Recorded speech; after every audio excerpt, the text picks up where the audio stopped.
I'm recording right now, so if anybody has a problem with that, let me know. They're gonna put us up on the internet.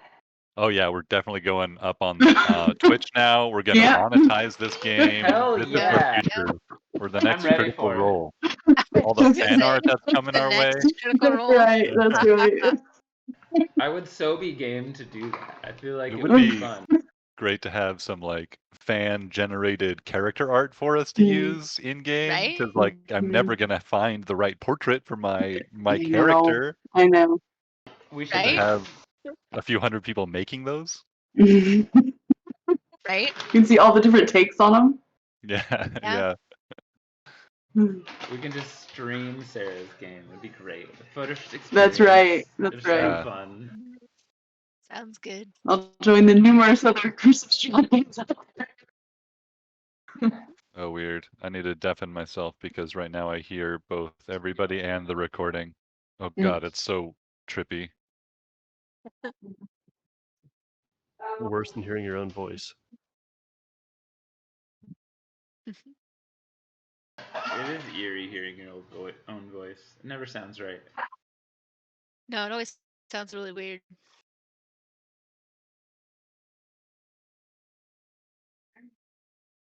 Well, I could also turn into a giant scorpion, so I could have a giant scorpion or 2 giant scorpions. There we go. Now it's working right. Cool. That test run worked perfectly. So I'll probably do this. I'm gonna record both video and audio. Video so- and audio. Yeah, if that's all right. Oof. I can turn off the video if people just don't want to see Asking us. a lot, Mark. But Joel, do you know if this records? It says like I'm not sure how this like records and stuff. It looks like it's all in one file. Like would we be able to split the audio and video channels not too difficultly? I am actually not sure about that. I think maybe. Let me double check. I mean, That's gotta be where that thing is, right? I can just do audio for now because we don't really need the video, do we? Well, you know. I mean, that's first step. We'll get the audio down, then we'll do video, Yeah. and then we'll go live on the internet. Then we'll go live. Yeah. Yep. Start. We'll do it Baby live. steps. Oh, I'll have to clean up the back of my room here. I know. We'll all need sets and backgrounds. Oh man, know. better order the green screen now. I know. I was just gonna say, gonna have to invest in a little room screen or something. Better video and audio equipment. Yeah. Right? Yeah. Right. $3,000 in, we may sound all right. Yeah. Be painful to listen to. And it's going to be great when we get our first streamer. Yep. Our first subscribe. Oh boy. Man, First and only. Great. So exciting. First and only. I mean, we could do it if potentially one person recorded the video and one only, and then one person did audio only. I think that would work. But then you'd have like 2 separate, files you'd have to work with. But it's doable. Yeah. I want this to just record audio. Like not even bother with this black screen that it saves. Or I mean, it's gotta have something. shows. I have a super cool thingy on it. Surely there's a way to do an audio track only. Surely. It must. But I don't need to figure this out right now. Are we all here? I think we all are because Jared's too weak. He's Getting his system update. yeah. We'll Pfizered out. Mark, Yeah. We'll have Jared 2.0 soon. with the program, you can like put a set background and then put like effects on it, so you can have it like rain or mist or like put lighting in. That's pretty great. What I need. Yeah. In I thought you were In talking about Foundry. OBS. Yeah, no, in the Foundry. Yeah. Nice. Nice beat boop. Oh, Ding. No, oops. That's the background for all the recordings. Ah. Okay. All right. So we're going to be picking up here, kind of in the aftermath of your encounter with, the temple, failing to unfortunately corner and destroy.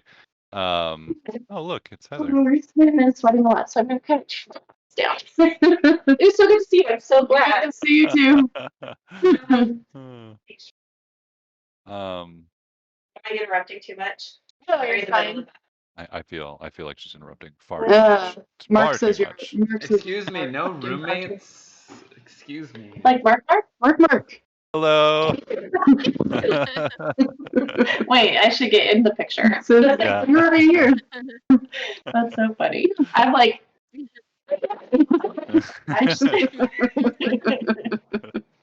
Oh, and other people too. Other people too. Yep. Other people as well. Yep. I can't hear what you're saying, but your lips are moving. He said other people like usually. Yeah. I'm gonna go to. Oh, is Mark there? Yeah. Everybody's Do now all those met people my see mom and my cousin I Heather. do. Yeah. I'm going. For those few of you who haven't Bye, already. guys. Have fun. I'm sorry.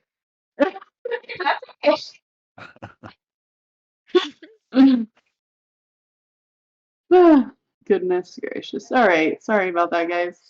Yeah. No worries. What was I doing before I was interrupted? Just getting up my documents. Okay. Sorry, Mark. Yeah, no worries. Yeah, so having at least for once again successfully temporarily cleansed the temple, leaving behind some wizards to begin discussing and defining a plan to ferry priests and other people who would be able to assist back to the temple to keep it cleansed, keep the temple, keep the corruption from coming to reclaim the temple. So with that, you hope Bellerophon will be safe and will remain resilient, and the fine avatar, or champion rather, of his god of enduring hardship that he is, will continue to bear his burden and not give in to the corruption of Orcus or the temptation of Ashemedai. With the temple cleansed, however, that should be a much easier burden to bear. Your return to Ketin is...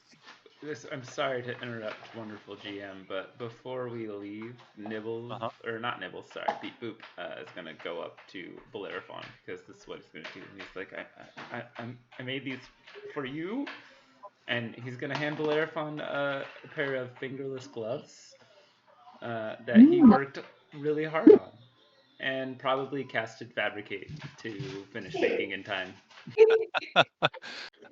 Fantastic. Are they designed to go over his enormous gauntleted hands, or is he supposed to remove them? He can choose. I mean, he could wear them over the gauntlets or under. There's a little stretch to them.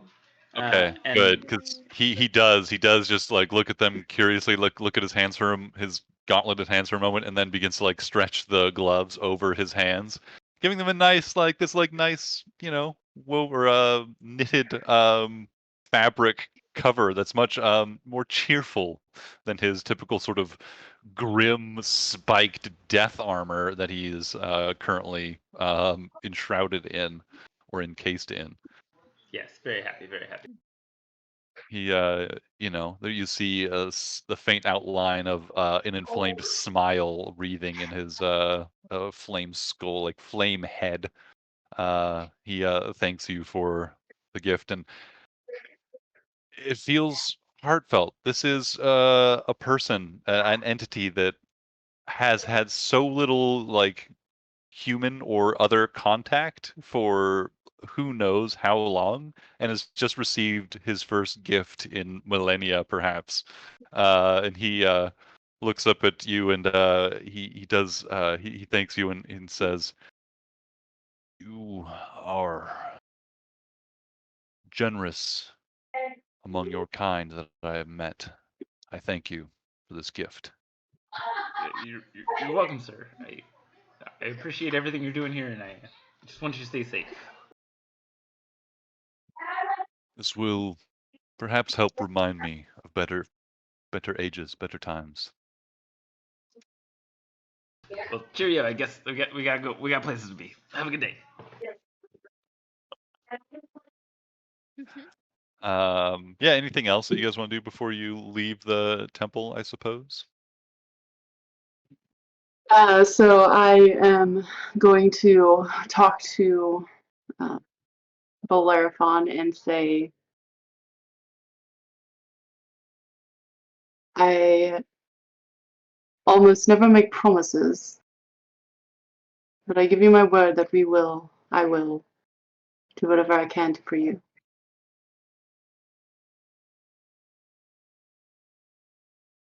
I accept your word and look forward to the day when you return, and I may be free of this prison. You all have given me a reprieve that I cannot express. You all have my thanks. And maybe one day the thanks of my God as well.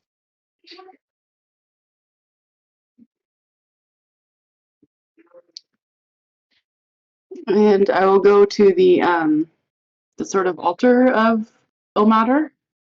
And I'm just gonna kneel there and say a prayer. Yeah, the Which outstretched, like cupped hands filled now with this like obviously like holy water that like has this like faint like illumination to it. It is like perfectly still. And when you come up to it, you bow before this pool and yes, and I had typed it out, but I had apparently lost it. But basically, going to part of it is thanking Ilmater for my time in Cadgwith and his servant there, and asking him to watch over Alaric. you remind me who these people are? Yeah. So after my traumatic experience in the lost city of Unity, I ran away into that little fishing village. Right. And yeah, remember those character sheet I gave you? Yeah. And Alaric was a priest of Ilmater who was there. That's right. Who had just he was like brand new convert too, so. That's right. And then he was like, I'm gonna go. Well, we were both like, we should split our way, go different ways. And he was like, I'm gonna go to the Imperium and spread the word of Ilmater, because that's a good idea. Because that'll turn out well. Yep. So yeah. And as you notice as you complete each of these prayers, like as you complete like this like the line of requesting intercession or each of these ideas that you're trying to express to Ilmater, you see each time like it looks like a single. You don't see it fall, but it looks like a single like drop falls straight into the middle of the pool. You don't see the drop fall, but you see like the effects of it as like it, creates like a ring that just spreads out from the center, and like a drop normally does, like spits up a little bit, and then so it has like a few successions of rings that slowly make their way out from the center of the pool. And the last thing I'm going to ask him is to help me make these things right. Not only with his champion, but also, or with his chosen, but also help me to stay firm in my resolve to make things right with my gods. You know, and to help me pursue, if not be achieve forgiveness, then at least be worthy of it. Yeah. Because I know Ilmater is a god of compassion. So. Mm-hmm. Yeah, and of God of compassion and enduring hardship, and you feel that if there is a non-elven god that would understand, at least would seek to understand what you've been through, surely Ilmater would be among them. Mm-hmm. You're not sure if Ilmater receives these prayers, but this altar gives you some hope, with each prayer being rewarded with some sign. But if that actually makes it to the god, if that god is capable of receiving it, who knows? I'll take the thin, because I know a little bit of Ilmater rites practices, and so I'll take a little red thread or ribbon and just lay it over the wrist area. Mm-hmm. Yeah. Red ribbon rests over. It looks like, yeah, there is the way the fountain is like carved. There is like a place where the wrists kind of are bound, or like there's a place for this to be done. It looks like a place where it's been carved to be kind of this resting spot for supplicants to lay homages and ribbons and other gifts. But yeah, hopefully something out there hears your prayers. I'm used to not hearing from my gods, so. Yeah. You're like, maybe this time it'll be different with a non-elfin god. I'll be right. a divine intervention suddenly. Ray's going to strip down and bathe in the fountain.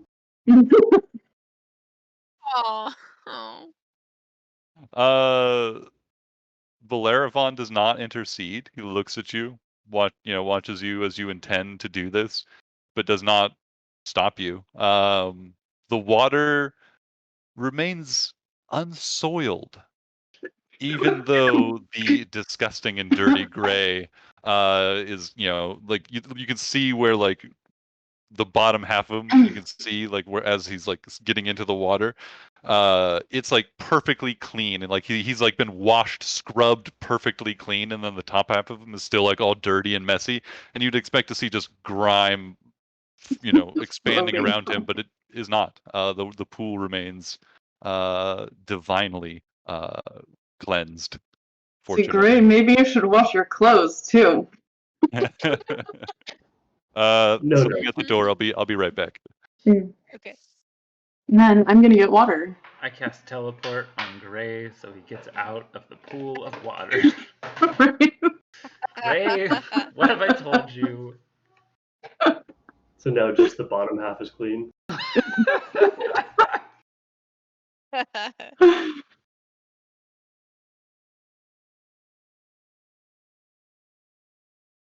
Well, I'm also going to take a quick one. Be right back.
So I used your D&D Beyond account, Sarah, to check Gray's stats. And I totally made some mistakes, and I had to like fix them. Really? Yeah, I think I like I didn't give myself acrobatics, and then there was a couple of like small things that I'm like, oh yeah, totally messed up on that on my own. See, D&D Beyond helps keep you from cheating against yourself or for yourself.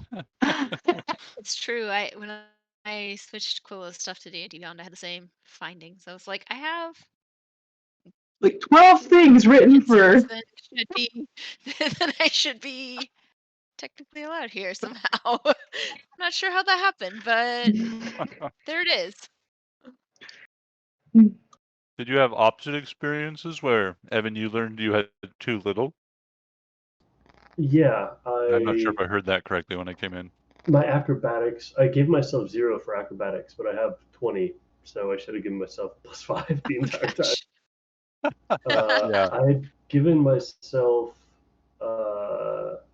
an incorrect amount of nature. I think I had 5, but it was supposed to be 3. But my attack was This at is 13, int but for it's some actually reason. plus 14. Good, it's keeping you from nerfing yourself like usual.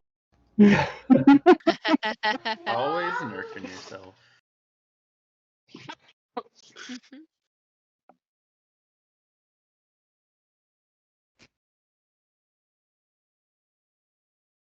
So any other business now that I imagine Gray is thoroughly cleaned?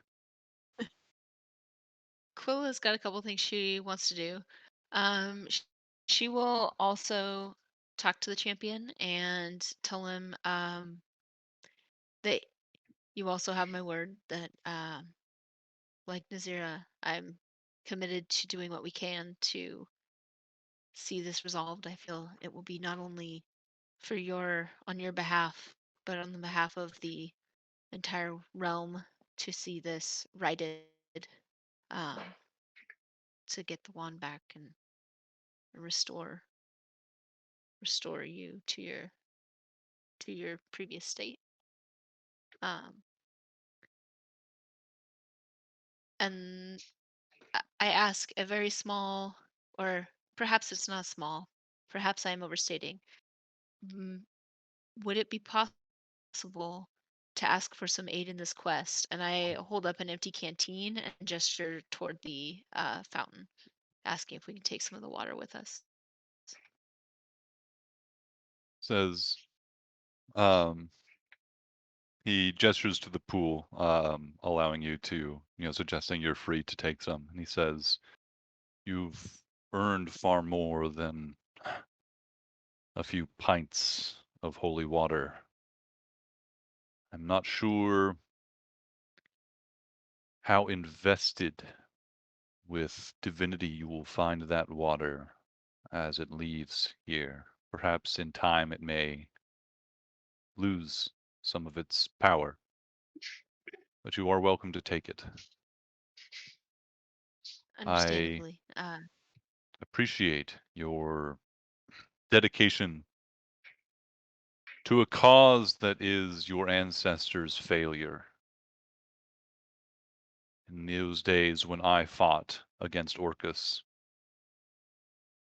the gods had begun to dwindle, had begun to be pushed away from the material, from this world.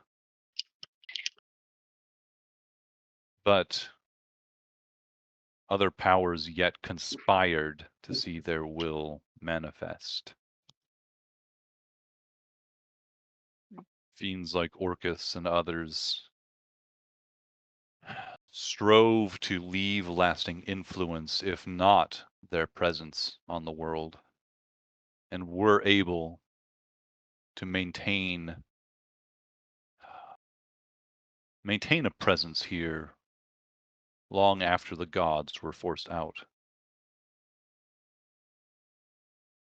And then beyond that, those that still served them continued their efforts. People of my time failed our great mission. to ensure fiends and devils and the like were cast out. The great forces of undeath that still threaten the world, it was our job to see to it that they never arose, that they never were able to become established. So it is heartening to see all this time later those with courage stepping up to the challenge that was not yours to bear in the first place.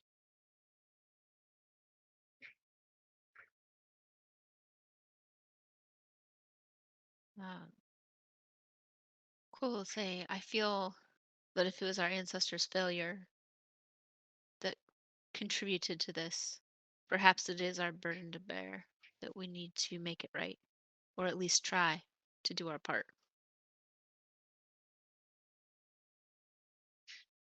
He looks at you and Otherwise, says, generations to come will only suffer worse.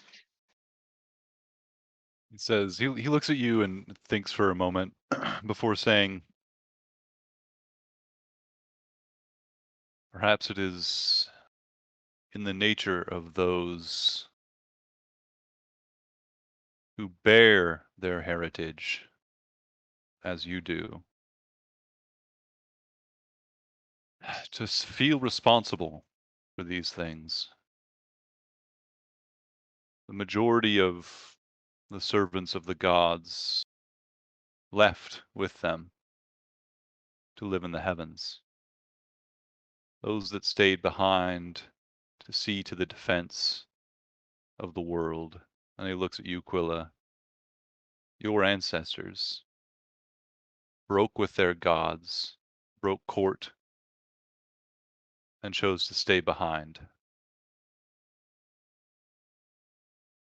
Seeing the plight of the world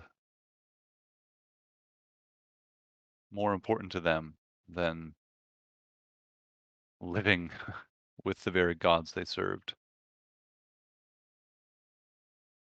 So perhaps it is still this burden you feel, a burden that's caused your people to stay behind in the first place.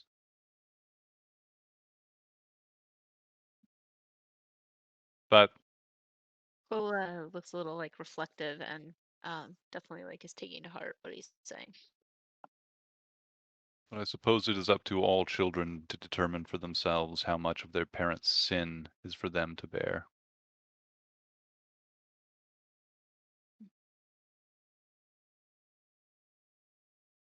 How much does Quilla understand about her ancestors' role in things, or like just like in history in general, as far as what he's referring to? A lot of stories. There are just like a lot of stories, and it's really, really difficult to sift through them. It would take a scholar decades of study of like comparative literature studies to like try and glean what may be true or consistent between all these tales.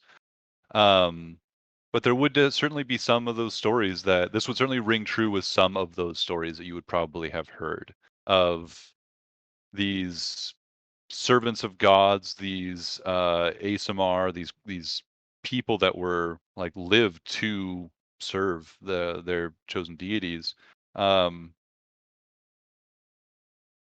remaining like breaking it in some fashion. Different stories in different like religious sects would there's still like ASMR that are within churches and stuff. Many of them feeling drawn to that service still. Um, and there would certainly be stories like that if Quilla had been looking, she would find some stories where this like certainly rings true, like servants of the gods either amicably or not choosing to you know, part ways with their god, choosing to stay behind in the mortal realm, despite like taking on like mortality and these other things, but choosing to stay behind to try and make it a better place in some way. I think like because Quilla's heritage is like something that she's just currently sort of trying to reckon with. She's like Mhm. a little bit taken aback by all this, but also like very much feels responsible, or like the responsibility of it. He takes it very seriously, or at least weighs it.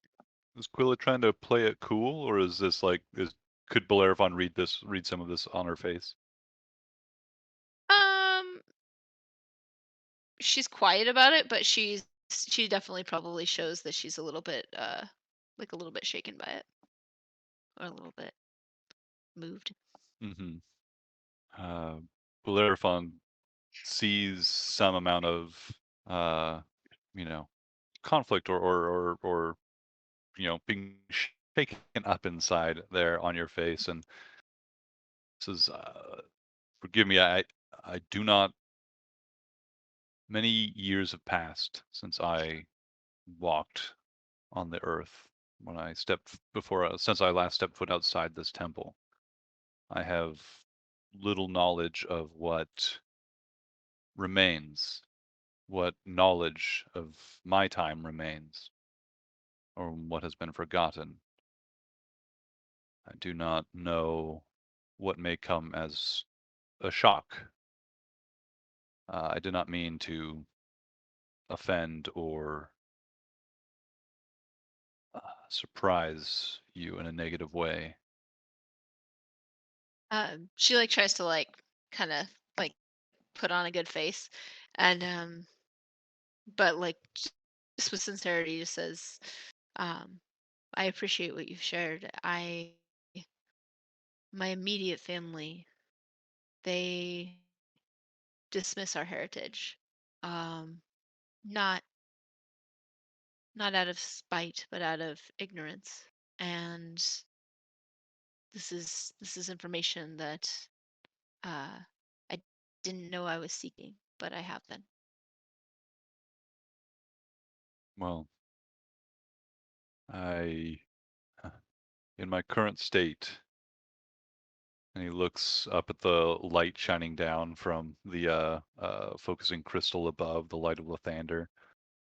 And in the temple's current state, I am more myself than I have been in many years.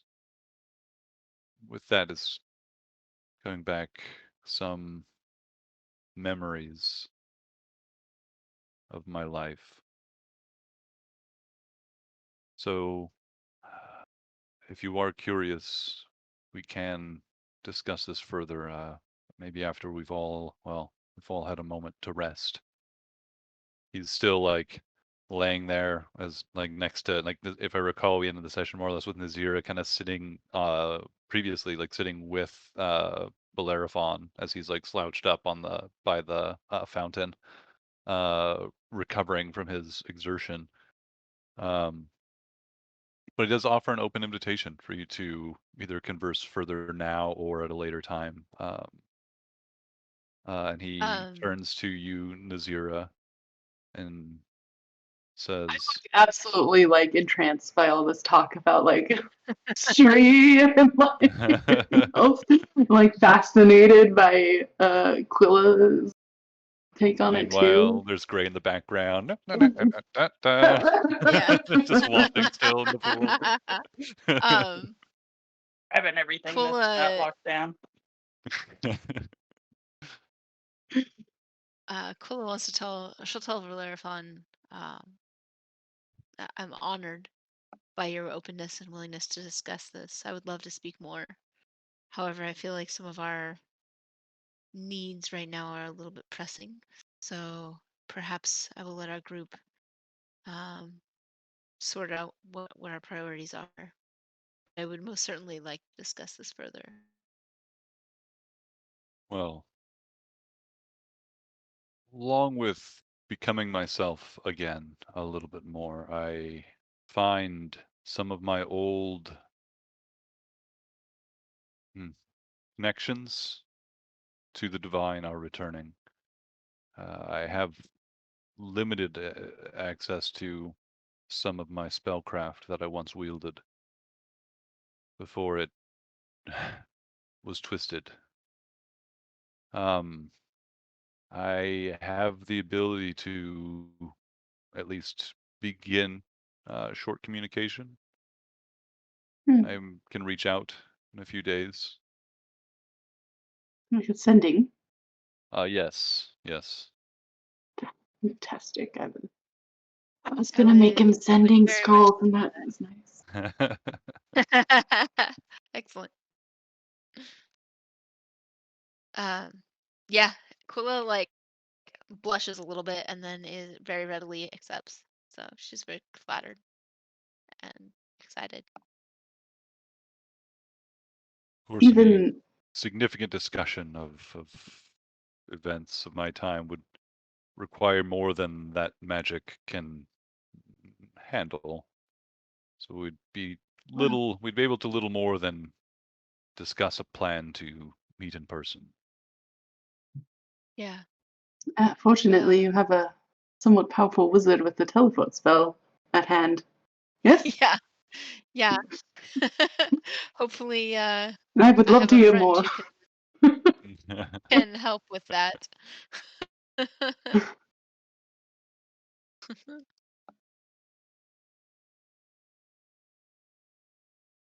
Well, fantastic. That he yeah, it seems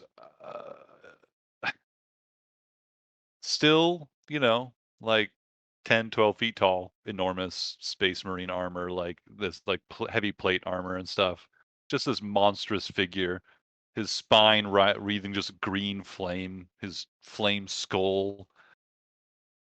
He seems nervous and excited about having potential companionship and like conversation. A profound loneliness seems to be shifting at least a little bit at this moment. But at the same time, he shifts sort of like awkwardly as this portion of the conversation kind of like winds down and doesn't seem to really know how to end the conversation. He seems to be a little bit awkward. Mark. Yes. When I've been sitting by him, can I tell if like touching him would like burn you up or something, or give you like some hideous amount of necrotic damage? You don't sense from him. You remember from the encounter you had in like the alternate, like the shadow or like the alternate version of this place. He certainly seemed to have an aura of absolute awfulness. But at this time, it seems to have like receded or been tamed or tamped down somehow. And given your close proximity, you don't think that you don't sense any like vile corruption that will kill you on Noose contact. wants to Alright. sit on his lap. He does draw the line there. He feels a little bit No. uncomfortable as you like walk up. Like he surprised me, like shifts uncomfortably. Do you persist in this? No. Okay. Just wanted to sit on his lap and talk about how much we both hate the whispered litany. His spiked lap. I didn't get to insult Ashimadai via the whispered litany, so I'm pretty disappointed about that. Right. He chuckles and he says that I suspect the whispered litany, Shemavoka returning with her tail between her legs will be insult enough. It's true. It's not the same. More's the worse for her. I sensed, you recall, I mentioned sensing a connection between her and these other bodies. I sensed some that had been recently destroyed. I take it you are responsible for this as well? Referring to those other bodies she had with her down in when you fought her beneath the city. Those like tattooed, or at least Nazira, you saw those tattooed people that were like basically like zombies, but she was able to teleport between them, it seems. Oh, okay. Yeah. Oh, I didn't even realize that. It's been so long. Yes. Yes, we did fight her in the sewers of some hideous underground area. I think it will be a challenge for her to gather new bodies to control. There's a blood connection that would be required of relation. Ah. And to find such people, they've probably already tapped the likely locations. I sense that it requires some sort of recessive trait to be present in a relatively significant quantity.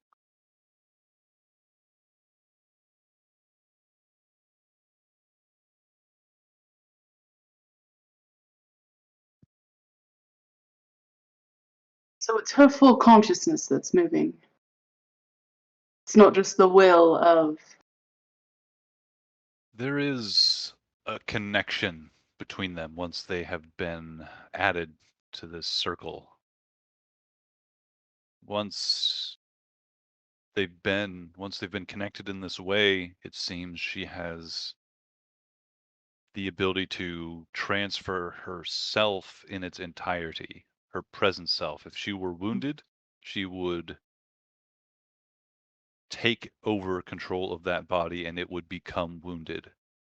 The one she left behind, I don't know if that would recover or not, but it seems it is not just her mind, but it is her person and anything I imagine she was carrying. I suspect she doesn't arrive in the nude or wearing whatever rags, whatever. Yeah, when I destroyed her, I saw the body after she left it. Or rather, when she left, I saw the body after I saw the body after she had left it, and it was far different in appearance from her. It was a somewhat shriveled, shrunken thing. It was not so much scarred as if it, or more that it had been carved. Dark rituals were done to that poor creature. The infernal writing. Yes, the contract. it was. If there was infernal writing on that flesh, it was written all the way to the bone. Its corruption was thorough. Mm.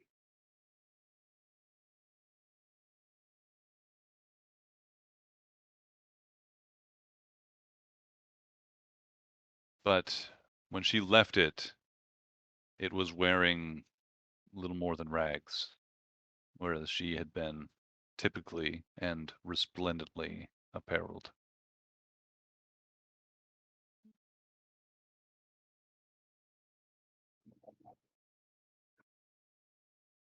Whatever connection it is, it allows her to move between these bodies.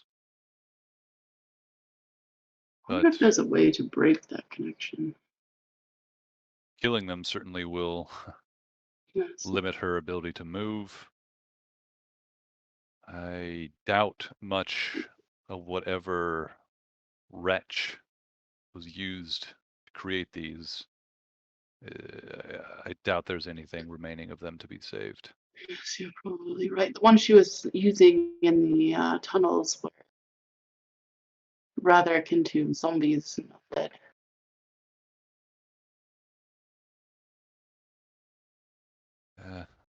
Some it clearly takes a significant toll on the body.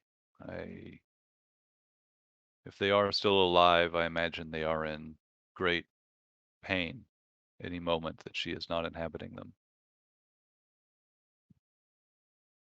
But bound to do her will, even when apart. Where did you say you felt the other? I felt one to the southwest. Believe it would be. Even then, there was, or rather, what I've learned from our conversations. likely be in Urdura, where your friend Nibbles was planning to That's right. travel. I bet planning travel, indeed. He's got things to do. I'm going places. I got to go back to Urdura. And then another far, far to the west, Probably in the where I capital. expect was the capital, even in my time, of a newly founded Gwengold Imperium. Gross. What should we do?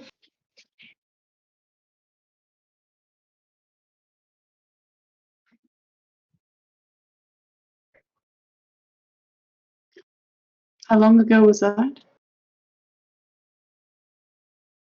How many years have passed since I have entered into this darkness? I have no idea. It must have been the first Gwengold. Well, it fell into something of disrepair for some time, and then it's a small, isolated kingdom and rose again. Much to the misfortune of many.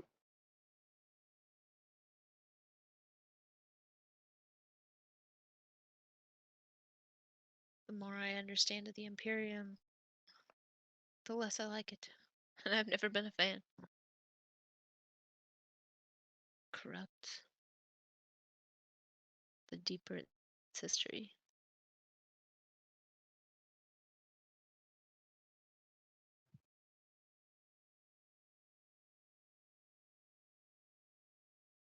Was there a fiendish connection back in your day with the Gwengold?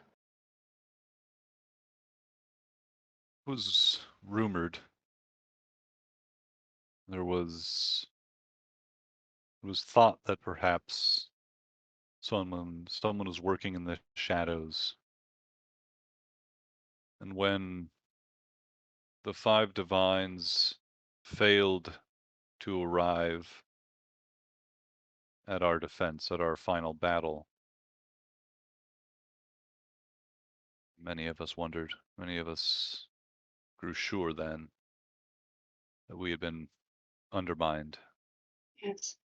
betrayed by something that had Well, manipulated them. probably already bound by then.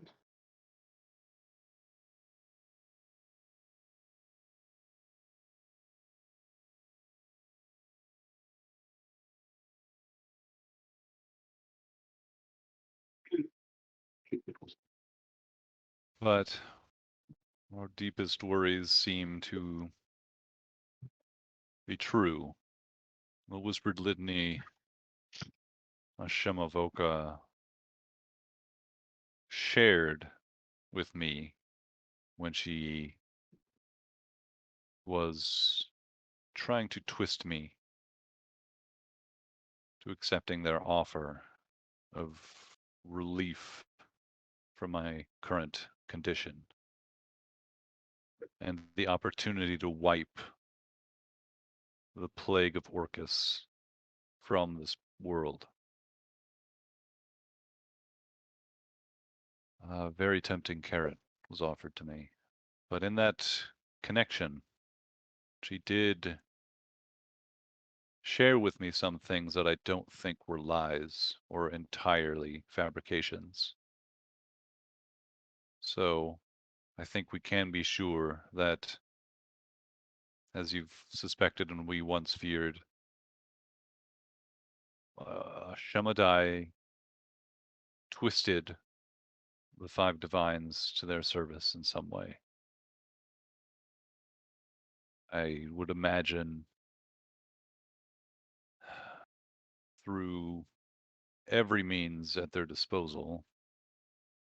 The best of them are not simply bullies, but also liars, but also efficient or effective truth tellers. They are many things, whatever they must be to achieve their goals.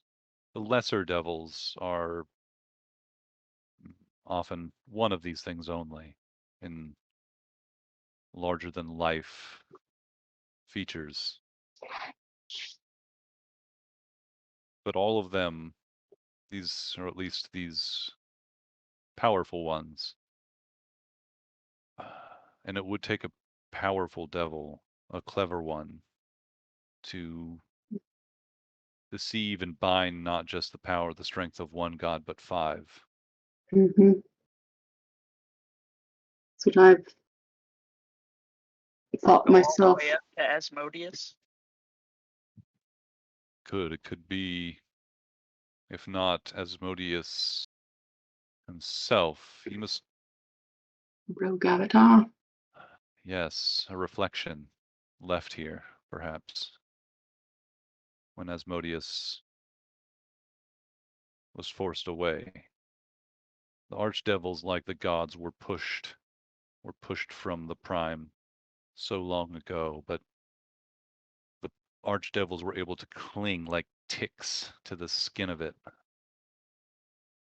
much longer. The gods, as large and powerful as they were, or are, were the first to go. For some time, angels and devils fought here on this world. But in the end, they too gave way to this force, this separation that pushes them like gravity away from this place. Mm. But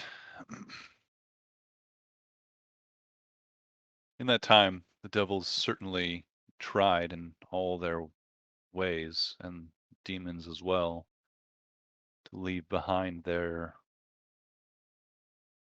plans, or their, in the demon's case, their unyielding desire for utter destruction. It seems not just Orcus, but perhaps even Asmodeus himself was successful.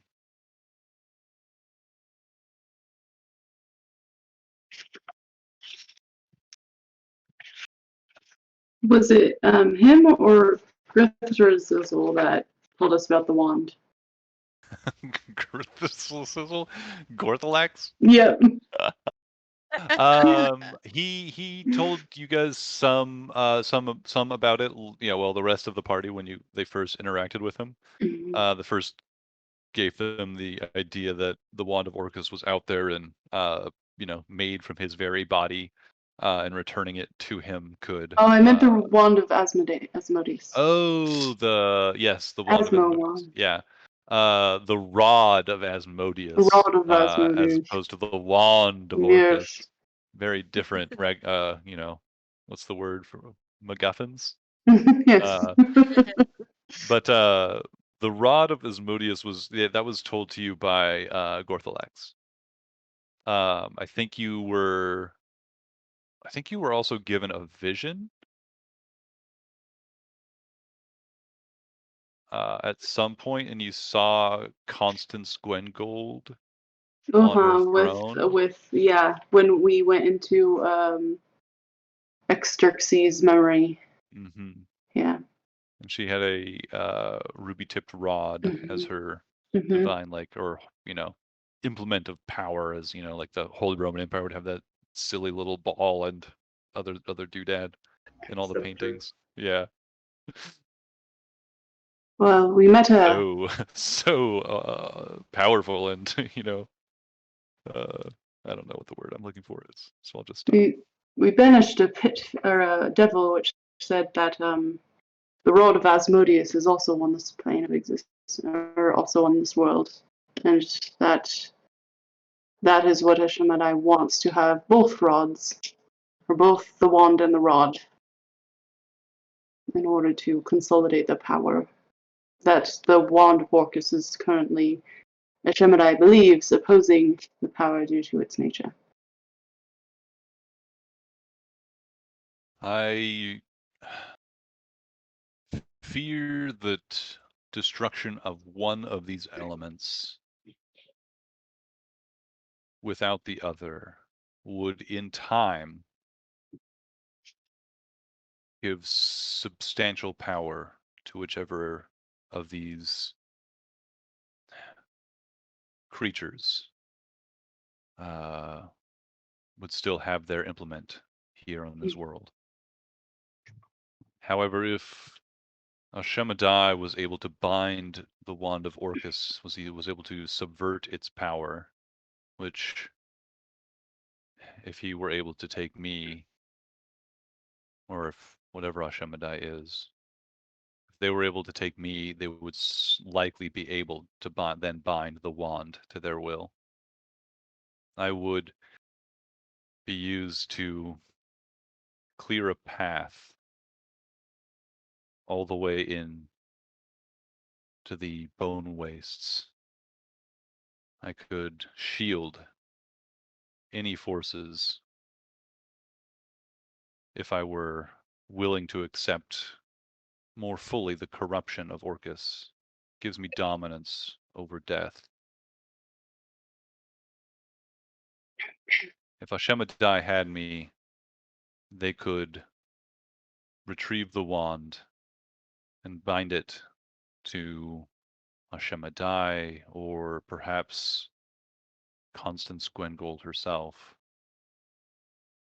If she were wielding both, destruction would follow, or at least complete domination for whatever purposes this devil ultimately has. I fear would only bring pain to the people who live here. Pain and death.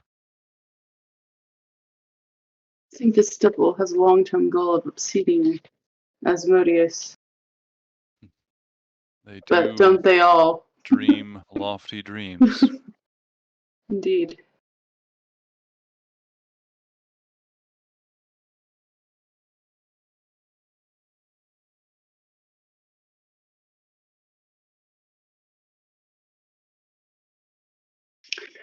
Do you happen to know of a port in the Shadowfel? A port in the Shadowfel? Yeah, total non sequitur.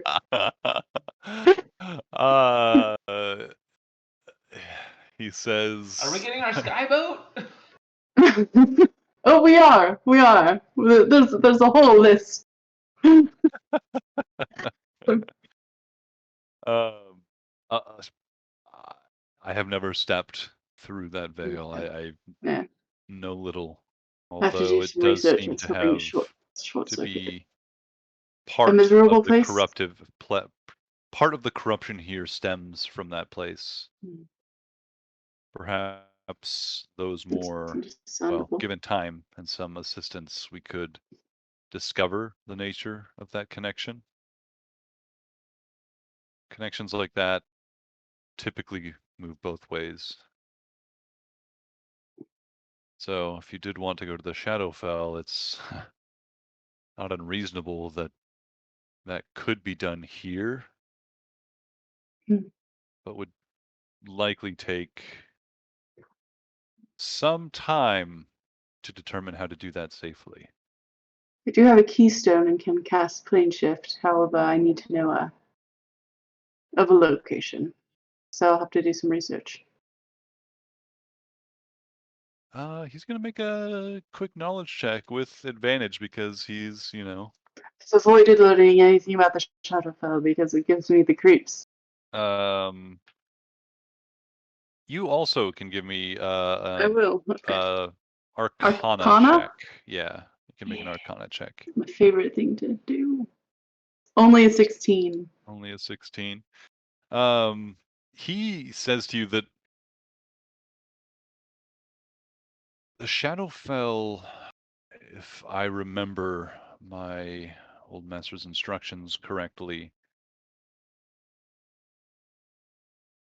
in some places looks like an echo of this world. Places of significance often appear there as dark reflections. The connection is here between this temple and the Shadowfell. If we learn how to manipulate that in some way. Perhaps this place may be an anchor itself, although we maybe need to be careful, because if this is a place of power and it's has a dark corruption, dark and corrupt reflection, that may be a very dangerous place Yeah, in the Shadowfel. absolutely.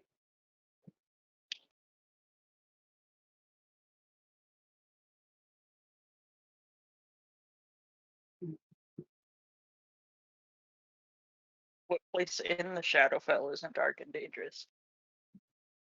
He chuckles at this as you're like sitting. Oh my god, Kitu's sneezing so much, and she looks so funny when she's sneezing. Hey, good girl. You gonna live? Yeah. Is there He room on chuckles at his this. throne next to him? Can I sit next to him instead of in his lap? Yes, he's like sitting on the ground, and it's like he's so enormous, and you're so small that like after you try and like sit in his lap, and he like kind of responds uncomfortably, you end up like sitting in like the crook of his leg, which is just like you could throw a picnic in the amount of space with a couple other hobbits or halflings in this space, because you know you're a very small person.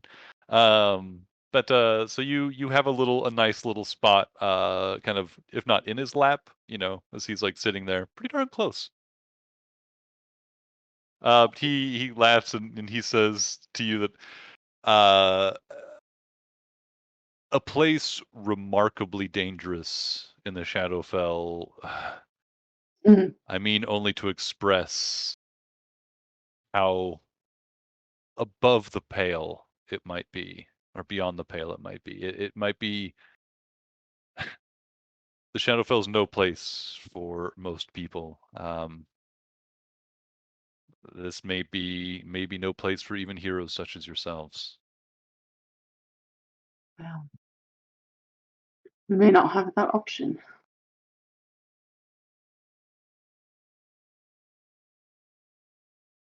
I ain't afraid no Shadowfell. I am. Jump in there with no preparation. Yeah. Let's go.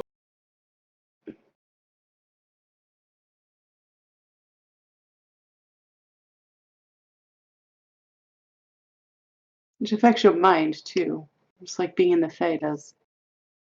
Yeah, I was gonna say Bellerophon just like shows me an image of what it's like in there, and like my face melts.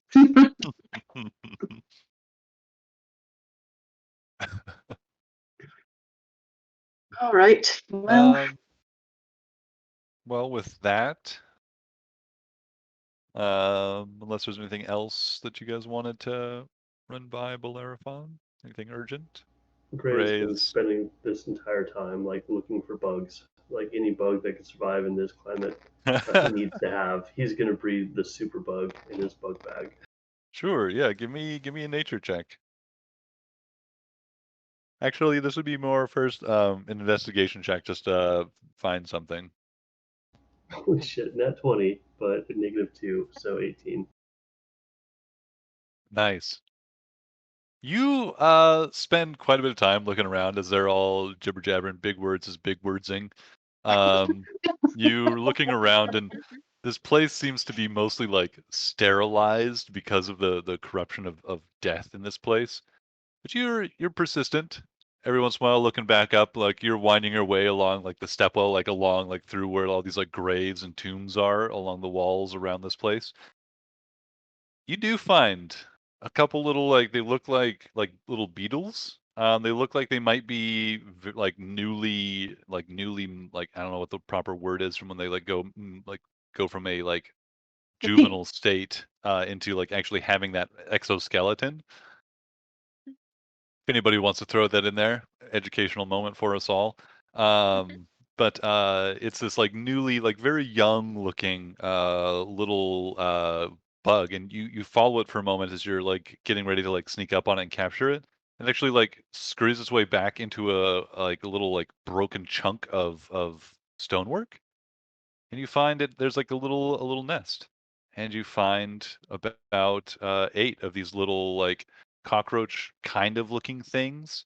They look kind of like grayish silver reflecting in the little bit of light or the radiant light in this place. It certainly seems to be like quickly trying to scurry away from this radiant light in this room and to get back to its nest. And it it does so. But yeah, you find like 7 or 8 of these little things. Are they carrion eaters, Mark? Yeah, I can Yeah, only into the- think of the carrion beetles right now. grave beetles. Gray declares them temple They're dead beetles bugs. and puts the larvae in his bag. One Excellent. of them Put can a strip a little body of pupa. flesh in 30 seconds. He's looking to let the other bugs raise them.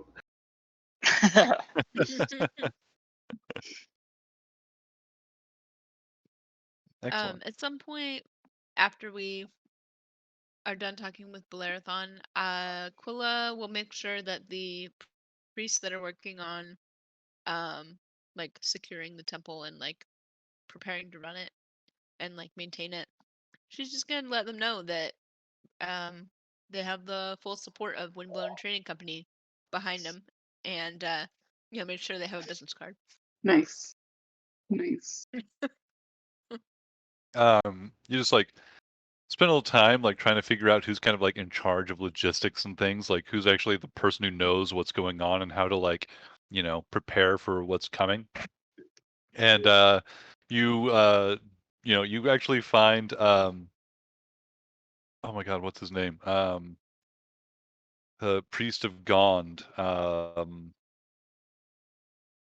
Philip Oman, directing like this like cluster of priests and acolytes that are the volunteers and whatnot, as they're still just sort of like figuring things out. He's like ordering them to like begin preparing like barricades to the places that they aren't quite sure are fully cleansed, or a few other like chambers and things that you guys like snuck past or that you didn't explore. It's just some like minor like little like you know storage chambers and things that are unlikely to have housed many people and who have become undead, but still might be some ghosts that you guys drove into the walls still lurking around as well. So he's kind of like leading up this plan for the immediate securing of the place. And the first person that you talk to like kind of shrugs and points you towards Philip, and he gratefully takes your card and quickly begins talking about if your company is willing to assist, because some of the uh,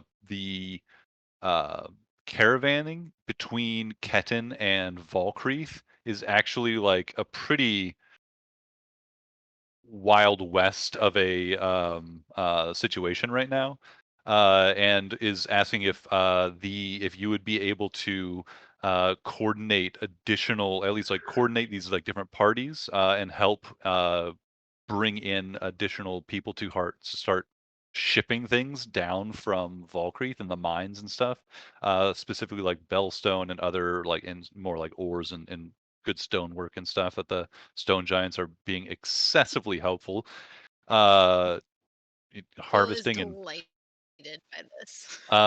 he says I'm likely to be soon returning to Valkreath, back to my temple, and but I will likely be returning here once again to assist here. But I'll take the card, and furthermore, he points you towards a few people to talk to and to begin like rounding up and coordinating here in Ketin, and then to start talking to the people who are currently here from Valkreath in Ketin, to start rounding up some trade work, to Yeah, see Quilla to see to it is that they actually have the supplies they need to continue rebuilding what's been harmed in this recent conflict, and also as um, Jacob Instel has said that they're planning on expanding the city, so the city's going to need a huge amount of supplies. Yeah, Kula just super excitedly tells him how her brothers are trying to establish a overland route from Pasa to Valkreath, and they'll connect that with Ketin, and they'd love to help supply the area through this region, and that they've got a good force on the other side of the hills that they're willing to work to bring this way. He's She's delighted. like super excited. Yeah. Philip seems like equally excited by the like discussion of like real world solutions to real world problems. He's like, from your limited experience with him, he seems to be just like this very like hands-on, like how do we actually help people and get things done sort of person. And he seems like equally like just matching your energy of excitement around like planning and like seeing these like things fall into place and these opportunities and stuff. But yeah, he Well, like very takes out a excited. little paper and starts writing down a list of all the the details that she wants to um, communicate with her family, and she like makes a note to ask Nazira if she can use a message spell later to get the ball rolling immediately. Time is money, baby. Nazira's gonna have to make those scrolls that she's gonna give to Bellerophon. Bellerophon just give them to collect. Gray is now trying to spread like a healthy biome of bugs around so that this place could like come back to a realistic situation. Yeah. Gray's like looking through his bag to find, like what kind of bug will thrive here, like in this like deep temple. You look around, you let loose a few spiders and things that might survive. A few bugs are probably going to start making their way in here now that it's not, full of undeath, and they might just instantly die when they come into this place or something once they eat some corrupted flesh or something. But yeah, might be able to start a little something. It'll be a long road for this place to have a healthy biome, though. Couple ant colonies, drops a couple queens. Yeah, perfect. I would like to sidle up to Quilla and say, if we keep collecting more of these Plana Ankler stones, you could expand your business across the plains. Not sure I Like understand her what your eyes go business wide, and does. she's like, "Oh, extra planar travel, extra Mhm. planar trading. It's amazing!" Like,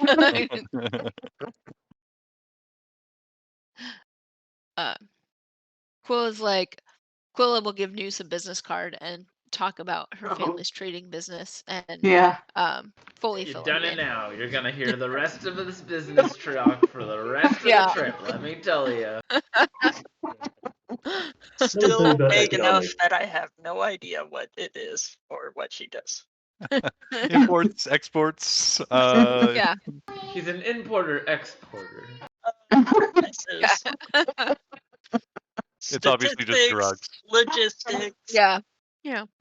Wall Street stocks, Trades and exchanges. Hedge monies, you know the drill. The Dow.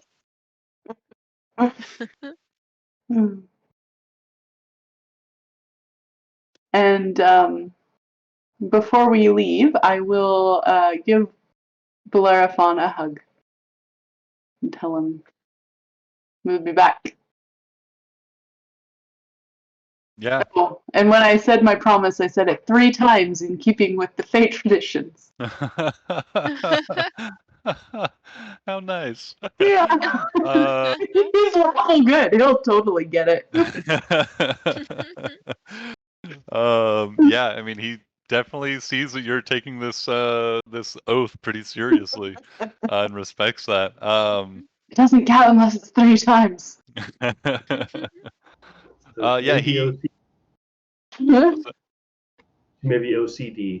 Yeah.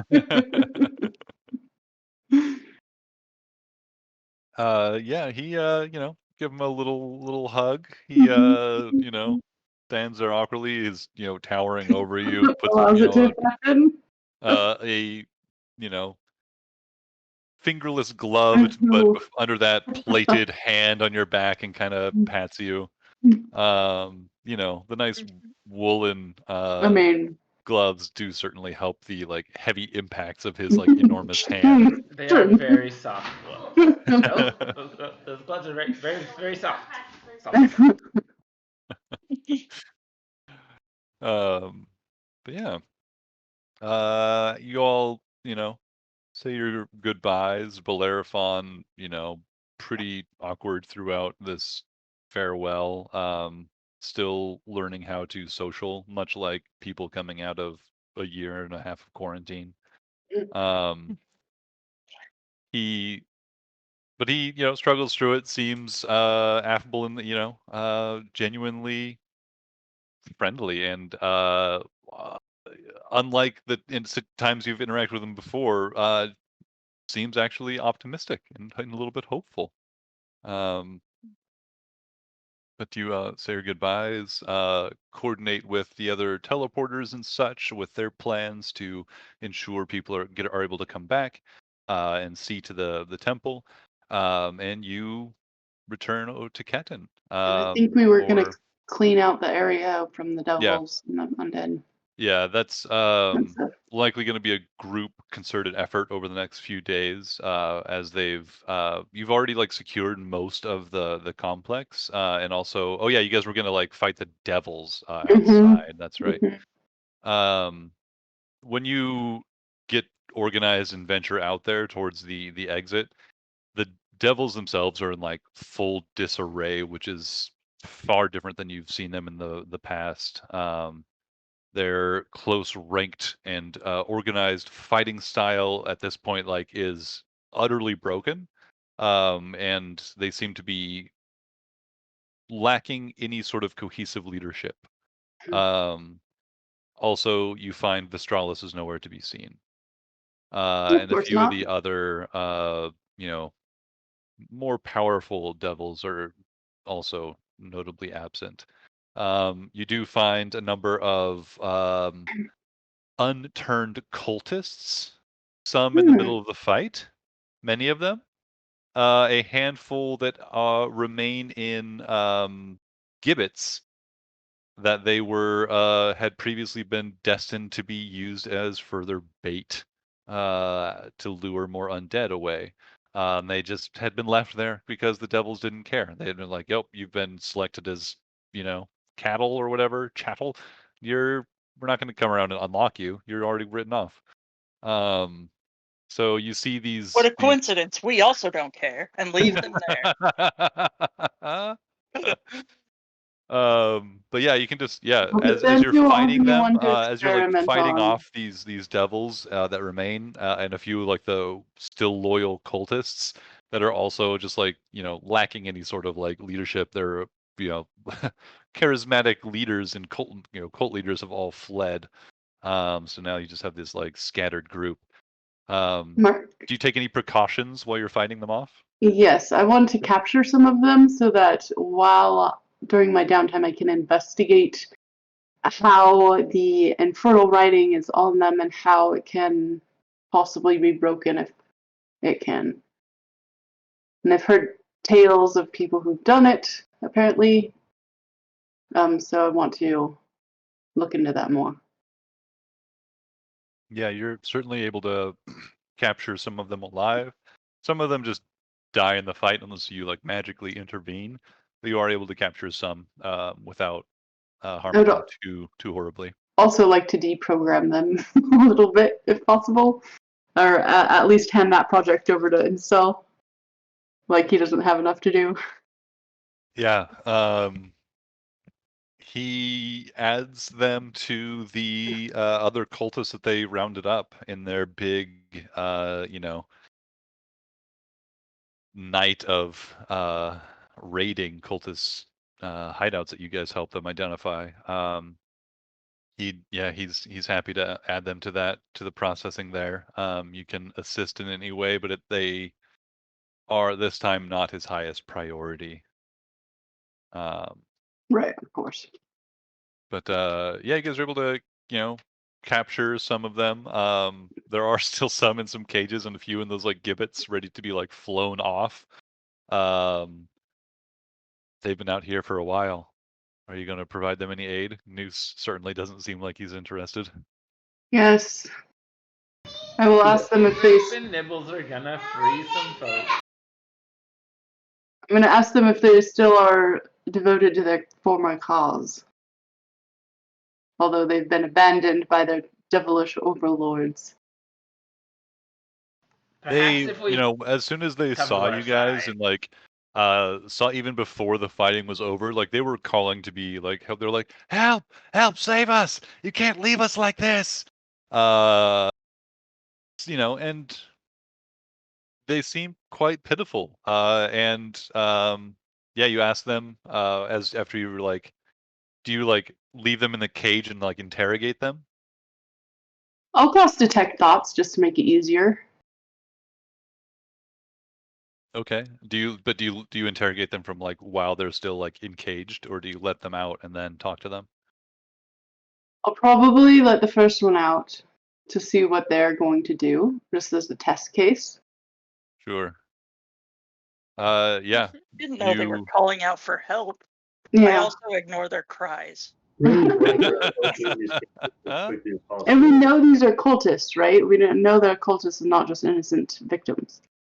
Um, Cultists and There innocent are- victim is a fine line. These are all they look much like there aren't any people that are like dressed like commoners from the town or others. Like these are all people at this point who are like, even in their cages they're like they still have their like scabbards for their weapons and stuff. And many of them man, I guess the cultists could look like anybody. Greg Some of can't pass them up a chance to look like a hero, so he's definitely like open gates as quickly as possible. Yeah. Good to help Gray us. starts unlocking them all. Wait, Gate. Gray, let's find Yeah. out how they respond first. Yeah. Let's not just start opening everything, because we may need to take them in as captives rather than just freeing them, because they might just try to fight more. Shouldn't they all be wearing Let's matching assess tracksuits? their psychological disposition first. Greg, like very begrudgingly, is like, he like opens one more on his way back. You Does it like corral as up. he's walking back behind Nazira, like defiantly? So Mark, with my detect thoughts, do they Yeah. seem like they're going to be violent towards us? Give me I'm gonna this is more appropriate for me to roll here first. So wisdom saving throw first. Yeah. Surface thoughts are immediate. There's And no this is just saving on throw. one person at a time. Yeah, one person at a time. Okay. They you quickly see that they are panicked. Their thoughts are just racing. You hear some a few different like in this like flow of consciousness, you hear a few different point or like relevant phrases or thoughts that race across this person's consciousness. Like, oh, thank God somebody's coming. Oh God, it's so good to see those monsters pay. I hope this bitch lets me out. And then some other rather obviously incriminating thoughts of like, oh my God, I think I'm gonna get out of this. After all this, I think I'm gonna have to get a walk free, like a pass. Finally, I'm gonna ask finally that one something's coming up why for they me. joined the devil cult.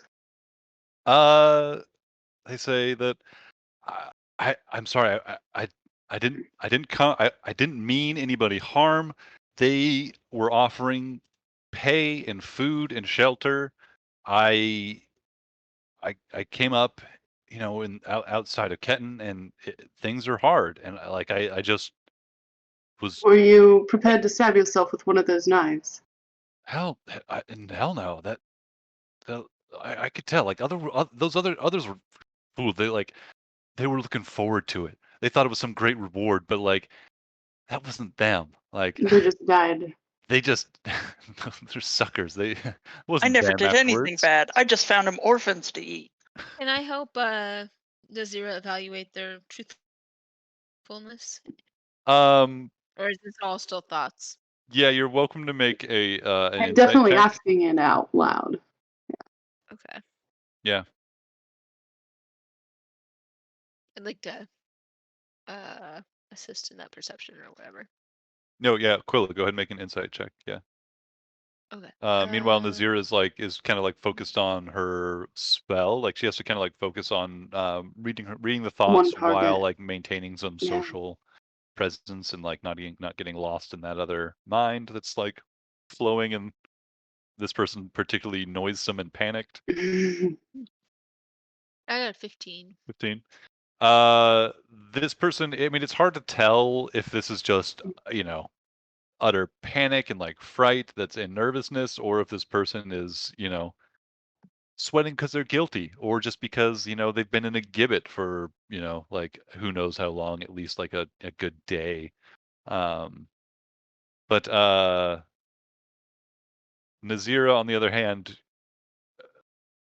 they failed their wisdom saving throw. They like have no defense against your perception on their thoughts, and this person is looking out for number one utterly. Like they have few redeeming thoughts in this procession that you are privy Right. to. I would like to use my spell with each of these people to divide them between the sheep and the goats, as it were. Okay. Yeah, go ahead and just give me. I'll make a couple checks. Okay. And then give me just a quick like insight check. Help guide this process. 12. 12. My insight's terrible. With the aid of your spell, though, like that was mostly just to see if you did really poorly. Okay. Your DC there was like 10. Okay.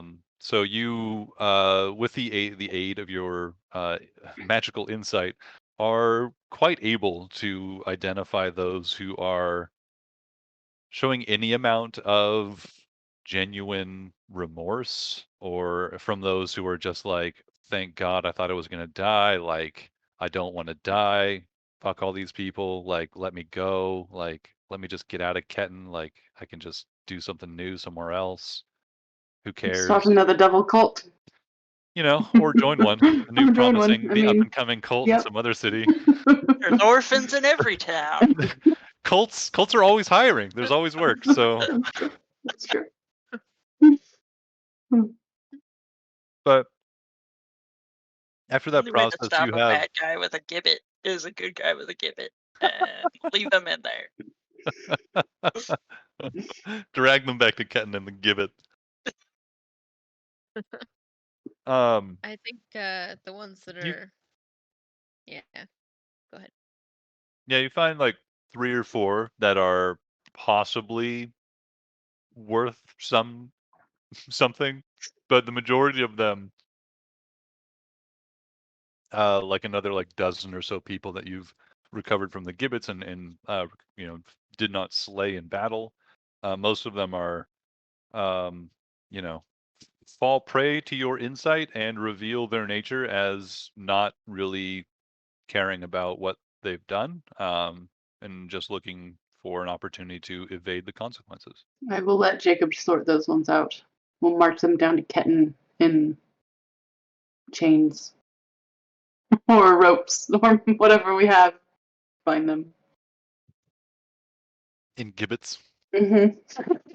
Just drag him along. I wish I They're was a already devil. They made it look so much easier. Yeah, you're welcome to. You could always like, I don't know, turn into eagles and carry them, just like you. Like Gray already Yeah, did that's this for a true. bit, That's so true. like if you Yeah. wanted to like take them back that way, you could. But So you otherwise, here, the load them in a wagon. other Yeah, they probably have wagons and stuff around. Ketin's not that far. We walked there before, right? yeah, it was like a 2.5 or 3 day journey if I remember correctly. They could do that. But yeah, there certainly are wagons and stuff here. The devils left their supplies here. They had been traveling back and forth from Ketin, so there are there's even like little corral of horses and some wagons and such. Yeah, you could. Yeah, Yeah. if you're willing Let's to do take the that. time, you could Hey, just. you know what? Or you could always like tell one of the minions to do it, and you guys could just teleport back Like, yep, Oh, we they'll be can't behind us in a teleport few back. days. We can't teleport back until tomorrow. Nibbles has a teleport. He can teleport us all. The minions all use their teleport. Nibbles. Nibbles. Oh, Nibbles had a I have a teleport. teleport spell. I can use it. Fantastic. I didn't know you could Who's ready teleport to as go well. home? All right. Well, yes. Let's give these to Stronghead, who's the head of the group with our minions. Yep. Hamnaha and both Hurtberg, the leader of Hurtberg. take authority of these prisoners. You notify them of like what you've done as far as like interrogating them, and give them some instructions on like who to just like send back to Jacob as prisoners and cultists, and who to mark for maybe some special intervention and treatment. Yes. Re-education camps is what we like to call them. Yeah. Treatment. But yeah, Are after you that, ready to submit to the treatment? yield to the treatment. Submit. Submit. And on the next episode of Doctor Who, we have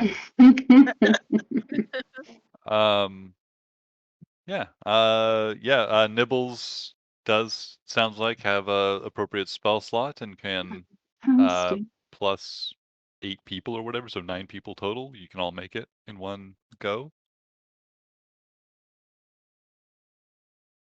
Is that what you all want to do? Yes. Okay. I don't have the chart in front of me, but you are quite familiar with Ketin, having even lived there for some time, Nibbles. But go ahead and roll the percentile dice. And what's the? I mean, I'm sure I have an object that came from Ketin. Does that make it certain? Oh yeah. It does. No, object makes it certain. Okay, great. Well, cool. I In that do case, have an just... object. I mean, in I'll case roll you for don't. you either way, but No. That makes that certain. But you will need to just roll just one little roll to see if you have a wild magic surge. Yes. Here's the deal, Mark. I don't, but Tides of Chaos has been going this whole time, and I don't see any other it hasn't reason been than used. to use it right now. I think it must be used right now, in fact. Your Tides of Chaos. It's time to pay the toll for your power. This power that is a curse for you. Time to pay the troll toll. Yeah, so if I remember correctly, that just means you immediately have to roll a wild magic surge, correct? That is 100% how that goes. Excellent. And so I D100, please. cast teleport, and we make it back to Ketin. Just Do you, wonderfully. though? I mean, we do. Well, I'm sure of it. But then when we get back, everybody notices that an eyeball has appeared on Nibbles' forehead. And it's there. He has a third eye. And during that time, for the next minute, I rolled a 26. It's wonderful. So an eye appears on my forehead for the next minute, and I have advantage on wisdom saving throws. You guys return to Ketin, and probably, I imagine, the old, what was that, like the Pony's Hinge or something tavern. So Nibbles can hit on the tiefling that works there or owns the tavern. Good old tiefling. You teleport back into that tavern, and as you're, you all kind of say goodbye and begin to part ways, going about whatever business you immediately want to attend to. Nibbles, you go up to the bar, and as you're trying to chat, what was her name? Like Honor, I want to say. It sounds about right.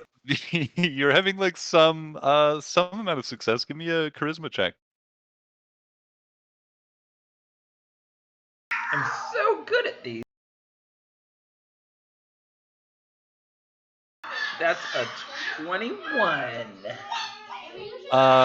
So with a How's it 21, you seem to have some success calming her down after she screams in terror as a third eye in the middle of this conversation opens up in the middle of your forehead and starts like winks at her. How do you tamp down the situation and get this back on track there, Nibbles? Hey, baby, I just grew this extra eye so I could take in your beauty all the better. She laughs at this and says, God, Nibbles, you have got to give me some warning when you're gonna do one of your fucking tricks. But it doesn't look bad. You can make it work. 3 eyes. This What you doing might do it. trying to hang out with your favorite halfling gnome? Well, if I don't have you so befuddled you haven't forgotten who you are, I might take you up on some company. It isn't every day that I know some hometown hero who's become a hero of the entire some hometown boy who's become a hero of the entire city. I remember when you and Xerox and Gray there had just rented a room. You were such a bedraggled bunch. And now even Gray's clean, I notice. It seems you've really turned it around. Well, let me rent a room and give you the tales of what we've just accomplished, my love. You'll slow down with the my love stuff, but some drinks do sound nice. Sweet, I rent a room and run to it. Yeah. Excellent. Nibbles can look forward to a pleasant evening with It Honor. locks him in it. Now, if I recall, Honor was the one that raised Gray's wolves, and I think he has a new business opportunity with some temple beetles that he's just acquired. To start raising some temple beetles for him.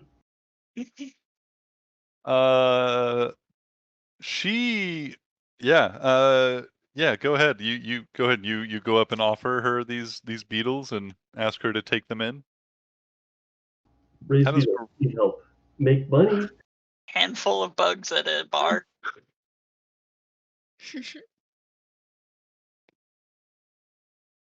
She looks at you. Give me a persuasion check.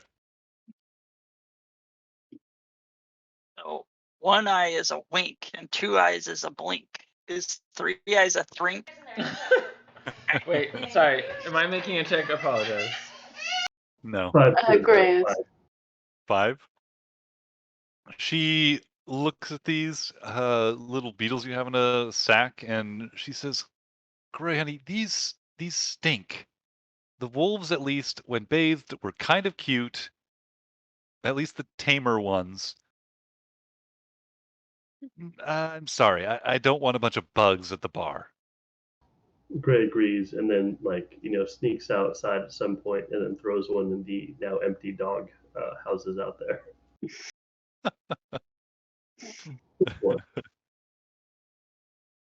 Fantastic.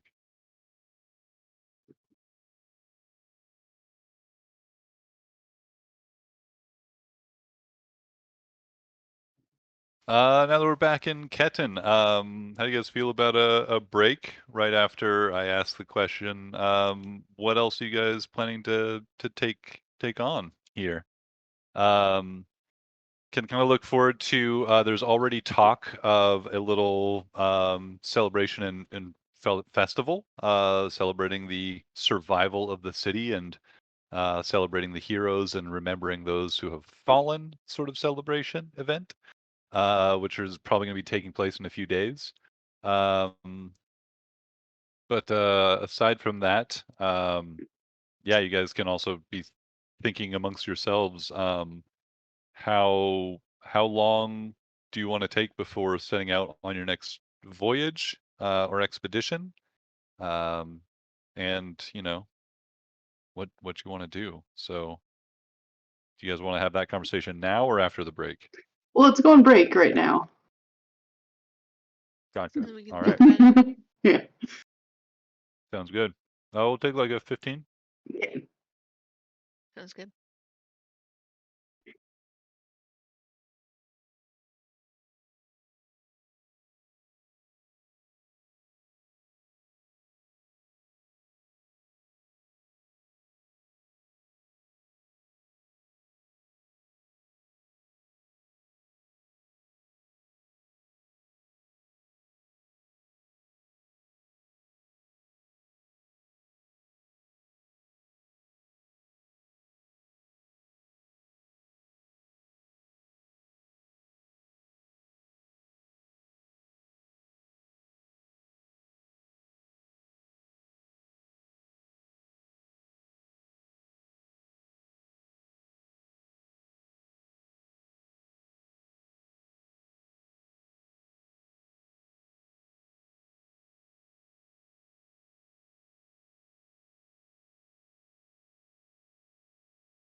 Yeah. What up, Mark?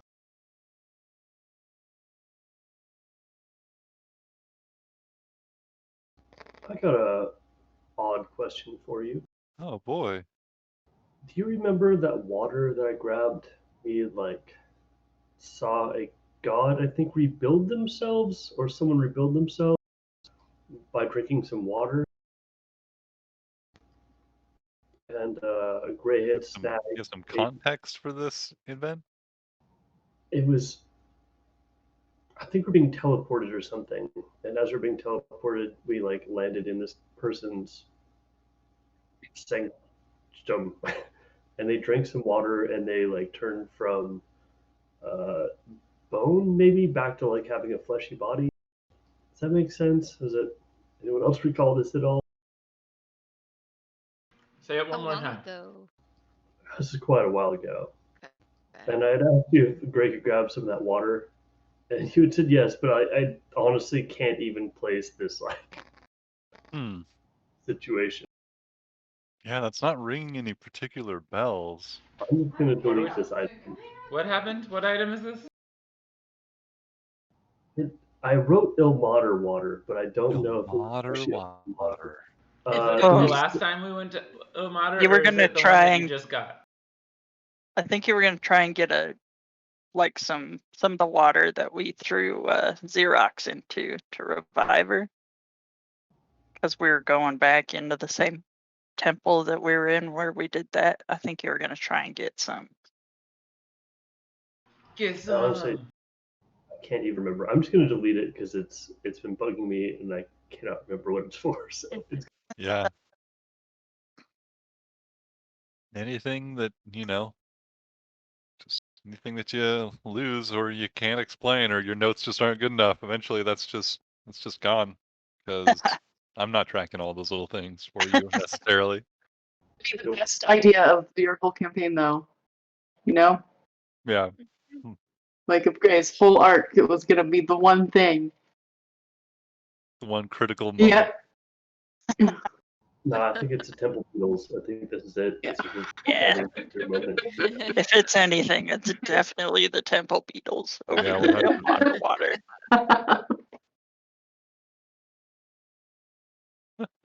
Temple Beetles or Ilmater water. For You sure. decide. Like Willa should market our Ilmater Yeah. water. Our Sounds like an best energy drink or is something. Ilmater water. As Gotta, Grace says it, she know, like starts jotting it down. One of those a new gallon or so. one of those new alcoholic seltzers that are everywhere now. Yeah. Probably.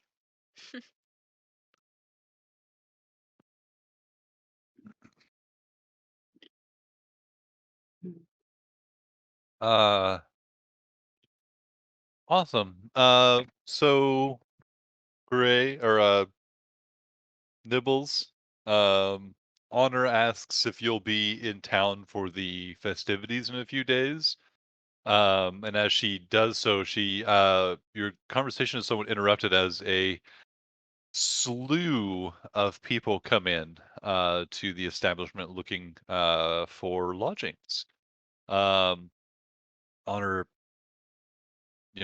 curses under her breath for a moment, says, worried about this. I think many of those people returning may be somewhat displaced. There was some damage to the city. I may be busy. I can still set some time aside this evening, but if you would like to spend a little bit more time together at the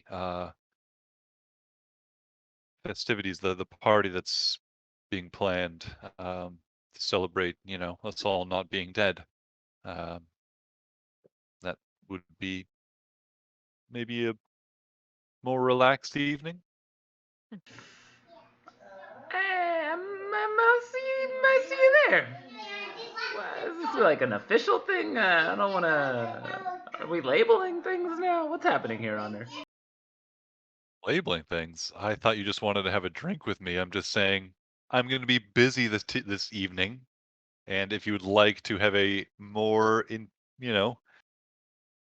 relaxed evening together, then perhaps a different night would be better. That's all I'm saying. That sounds Jesus. lovely. Great. Give me some time to get rid of this eye on my forehead.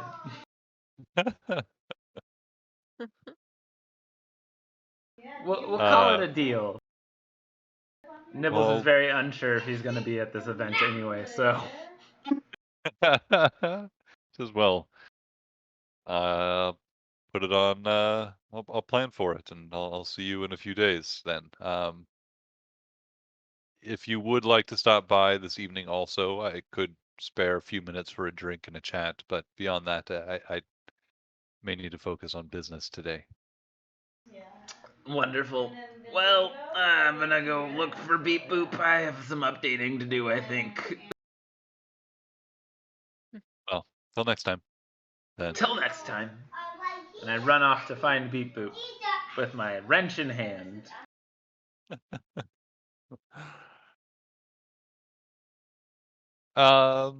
So you all have a couple days until the party that everybody is looking forward to now, to a little celebration, a little festival to celebrate success, the continued survival of the city. But up until then, you may find that a lot of people are quite busy at the moment for extended interactions. Jacob Instel, for example, does a debriefing with you as soon as you are all available, learning the fate of the temple, and the other priests fill him in on their planned efforts to continue what you all started, kind of maintaining the temple and not allowing it to fall back into its corrupt state. He takes that fantastic news. But yeah, you guys have a couple days here before the festival. But beyond that, also, you guys have the whole world open to you for what you'd like to do next.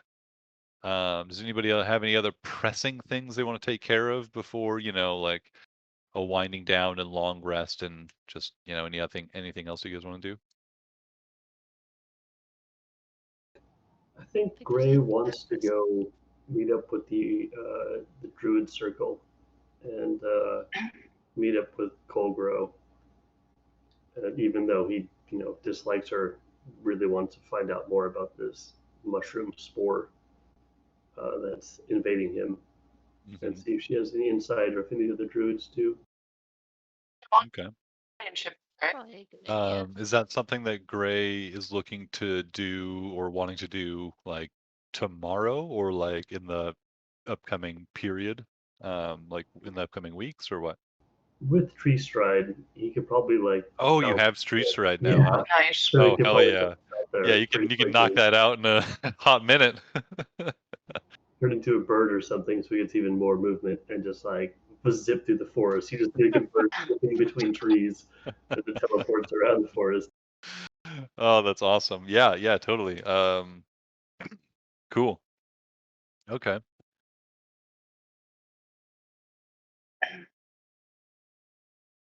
I Turn would into a like. giant eagle and be able to navigate the forest super fast. For some reason. Wings all out, dodging trees. So nimble. Looks like he's just crashing into them and then teleports from one tree to the next. How many spell slots does this guy have? I don't know. He's unstoppable. I would like to offer to Beep Boop, if he's interested, to try to use my dream powers to help him regain his memories. I don't know if it's possible, considering he's a construct, but maybe. Yeah, that's playing with some fire. Playing with some fire that hasn't fully been fleshed out yet. Well, if at any time in the future, As you're talking to him, Nibbles comes up. What are you doing? What are you doing with Beep here? What are you doing? merely making him an offer. What kind of offer? Should he wish to investigate some of his forgotten memories, I think I might be able to help, but I cannot guarantee it because I don't know if my abilities would transfer due to his constructed nature. I may beat Boop with very strict instructions to protect what is precious to me and mine. Let's not go digging up things that don't need to be dug up. All right. I mean, Beep but Boop. Beep Boop, if you ever change your mind, let me know. Let's go, Beep Boop. You've got some knitting to do.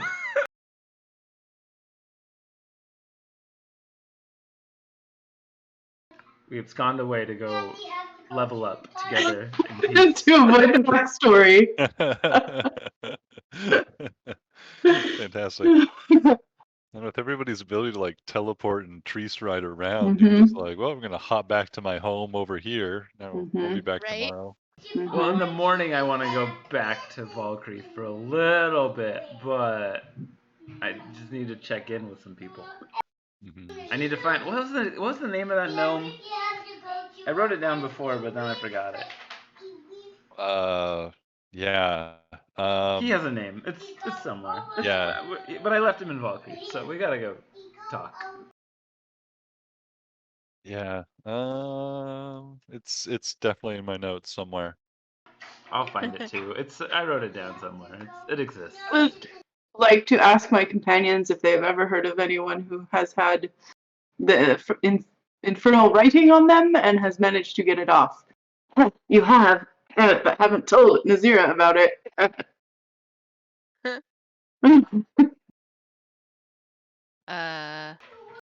Didn't a lot of those Ray's people not have there, infernal but writing? Dakota.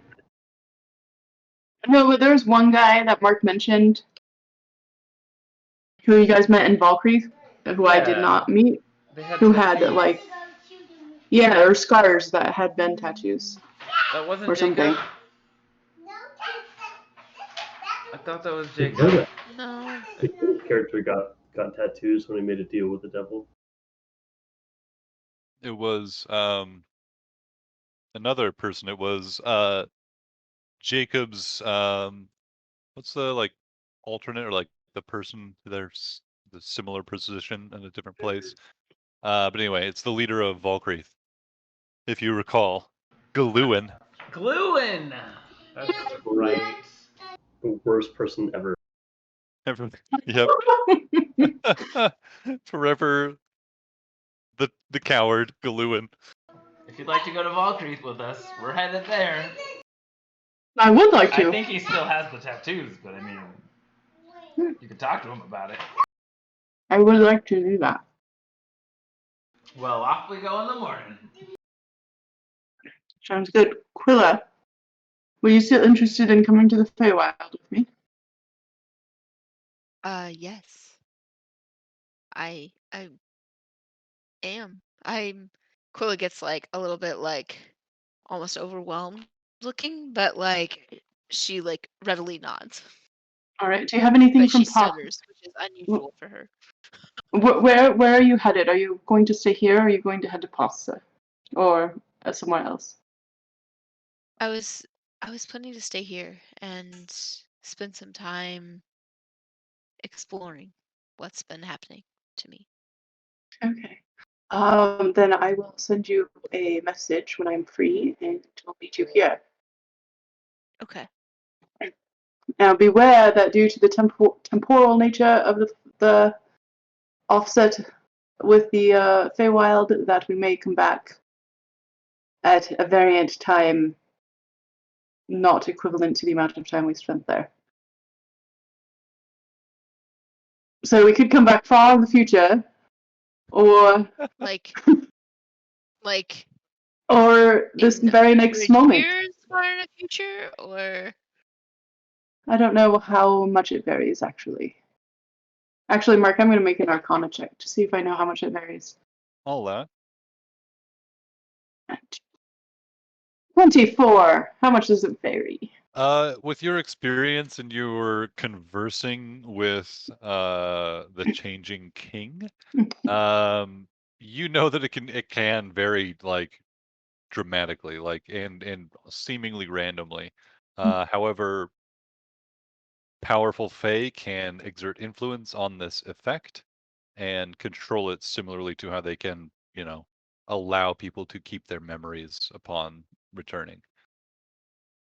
So yeah, you would have to possibly like ask some experts within the Fae or experts of the Fae to get a better idea of if it's controllable by people. But it certainly has, you've experienced, it's certainly controllable by powerful archfey. Sort of quite a degree of variance. However, my dear friend, the Changing King, and other archfey can change it.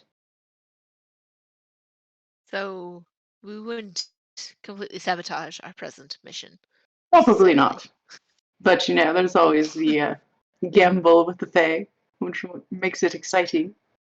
Quill looks a little skeptical, but she's still like, okay. All right. I think I want to go. But I hope you do come along. But I must make sure these trading documents are in order first. Of course. I go back to working on my family business stuff. All right, and I'll go with Nibbles and Beep Boop to the Valkyrie. Great.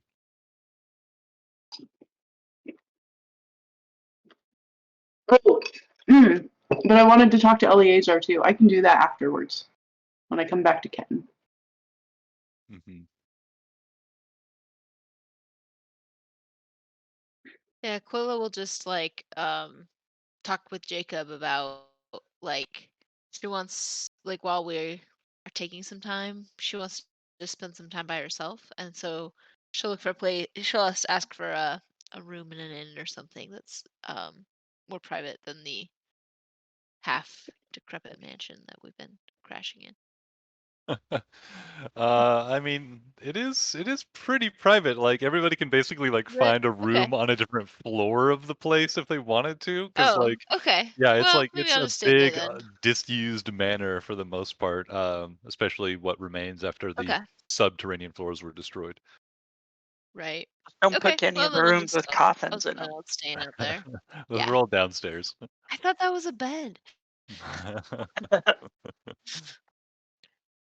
Oh, It But will you be could also, beds when we open it up as a B&B. Aquila obviously wanted just some more space from people that she knew. She could certainly go find an anonymous and comfortable place somewhere in the city. Right. As long as like, I mean, it sounds like most of my friends are skipping town anyway, so kind of like when you have the house to yourself with roommates. Yeah. Great. Imagine Xerox might go along with Nibbles for a bit, just to hang out and see Valkyrie again. Check out. She's gotta go see her babe. What's her name? She is actually going to end up like inviting or seeing if what is her name? Oh my god. We all know who we're talking about. Yeah. Our lady. Bogda? Bogda, thank you. Vagda. She's gonna ask if Vagda and some of the other people can join in the teleportation back to Valkyrie, or if you're full up. I can teleport you to Valkyrie, no problem. And Nibbles has had a thought since we haven't left yet. Eventually, we should fix up the estate in which we are staying to like be nice, because so far it's still just a decrepit vampire mansion, right? That. We could begin doing some work on it. I think Beep Boop's gonna go around casting mending a whole bunch.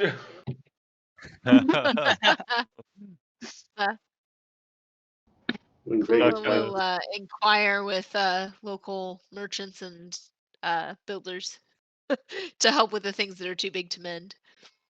Which is much, because there's just like a broken part where you go down some stairs and there's just nothing there except like a chasm or like a ravine where it like just goes off down into some black darkness.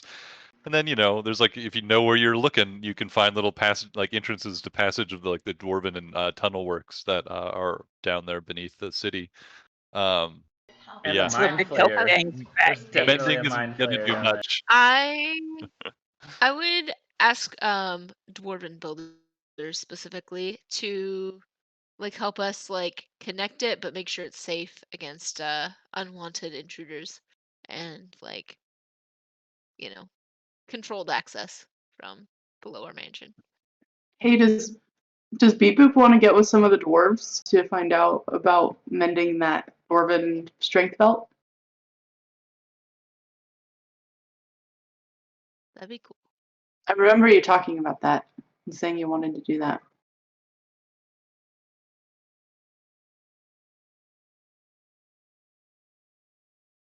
Well, And mentioning the dwarves just triggered the memory, so. Yeah. yeah, you'd certainly be able to talk to the dwarves specifically. Brundi is excitedly at work with the dwarves of the Secret Kingdom to communicate with and understand and work with the Forge Tender, the creature, the entity that is looking over the dwarven works beneath the city, and in control of fewer and fewer of its automated like stone golem sort of little dwarven construct servants, more and more of them becoming somewhat autonomous, like Legion and Legion and Legion and Legion, who aided in the defense of the city. But Brundi is definitely has some contacts that would be very good people to talk to, and they Brundi's like, up until now there really hasn't been any sort of organized effort to control what people are doing beneath the city, and it's becoming more and more as the city grows. It's certainly going to start impeding or coming into conflict with the dwarven works, and that might run us afoul of the Forge Tender. So I have a lot of thoughts about working with Jacob to set up some defined rules about where people can dig and build down here. But as she's like walking around down beneath the city, like down beneath the manor, you guys are like kind of pointing out different things where it's like the manor basement has sub-basement floors have just been blown and dropped, and like just like rubble is scattered down and beneath. Um, she yeah, she definitely has some contacts, would be able to make a rebuild and make some significant improvements on the building if you want. Make it so it's not just haphazardly constructed and like hanging beneath this, into the depths of this, because the vampires just desperately needed subterranean space, and more actually well built and less easily to sabotaged, quality dwarven made structure. Um, but yeah, they would certainly be. It would be an expensive endeavor and would need some significant supplies. She nods and says, "I'm sure you'd be of assistance providing us necessary supplies to take on such a contract." But my people can certainly work with you and get you Yeah, I mean, Quilla set would up how you'd definitely like. be willing to contribute to that, you know, that fund of rebuilding there. And Quilla would contribute probably a lot of her help gain earnings or her share of it or whatever. She would be willing Hmm. to contribute a portion of that. Okay. Can we incorporate She would, bellstone into the walls? Because I feel like that's a thing that would be yeah, fun to do. and Quilla would also be sure to negotiate a good rate for all the building that's going on. Yeah. And probably like offer like a trade of like providing merchant services for in exchange. Maybe Yeah. they could make it like a teleportation ring for Nazira. Yeah, that'd The be really cool. whole building. By the way, got a big Nazira, hole in it. We might as well make it into something. I was thinking about taking that spell so we could have more teleportation rings places. We have to yeah, cast it every day Nazira, for a year, though, right? No, Yeah. such It's a an pain. investment to build one. What reason? Kula is really interested, Nazira, in like the in developing teleportation for trade, like as part of their business with all the free cities of like, okay, is this something we could do in the future of like, developing trade through teleportation? I don't know how that works with non-humans, like with materials, but Yeah, you would. I mean, the amount you could bring in would be somewhat limited, likely, for a teleportation circle, just because of the space that a teleportation circle would require. But yes, you can take through things as long with someone. And with a teleportation circle, I don't think that the thing that you send through has to be animate. okay. It does not need to be a creature. You can send something through, like a message, I believe. Like it wouldn't have to be like everything you carry or something. Right, could but be it like only a lasts crate. for 5 seconds. The circle. The circle, yes, and then you'd have to cast it again, Okay. and you have to cast it every day for a year, in the same spot make to it big. create it. Yes. Yeah, but then any practitioner of magic who is able to manipulate that degree of intricacy in the weave would be able to, should they know the exact wordings and movements, to cast that circle. So you would probably have to keep a wizard of significant rank on retainer. Okay. So like I would consider that's something that Quilla is gonna, it's kind of a back burner thing, but once we get the mana restored, Quilla would probably be interested in like helping to fund a transportation circle or fund a wizard to like create a permanent circle there. Nice. Yeah, that'd be a pretty significant investment for sure. But totally doable. Nazira, with your arcana and just general knowledge, you would probably be aware that the enchantment time can be, reduced by the introduction of like additional enchanters. But there is some limiting factor. It's not like if you had if you had 365 of them, unless there's some like, additional like high elven magic or something that's going on, you wouldn't necessarily. There's some element of like 12 women can't birth a baby in 1 month if you put them together. That's just not how it works.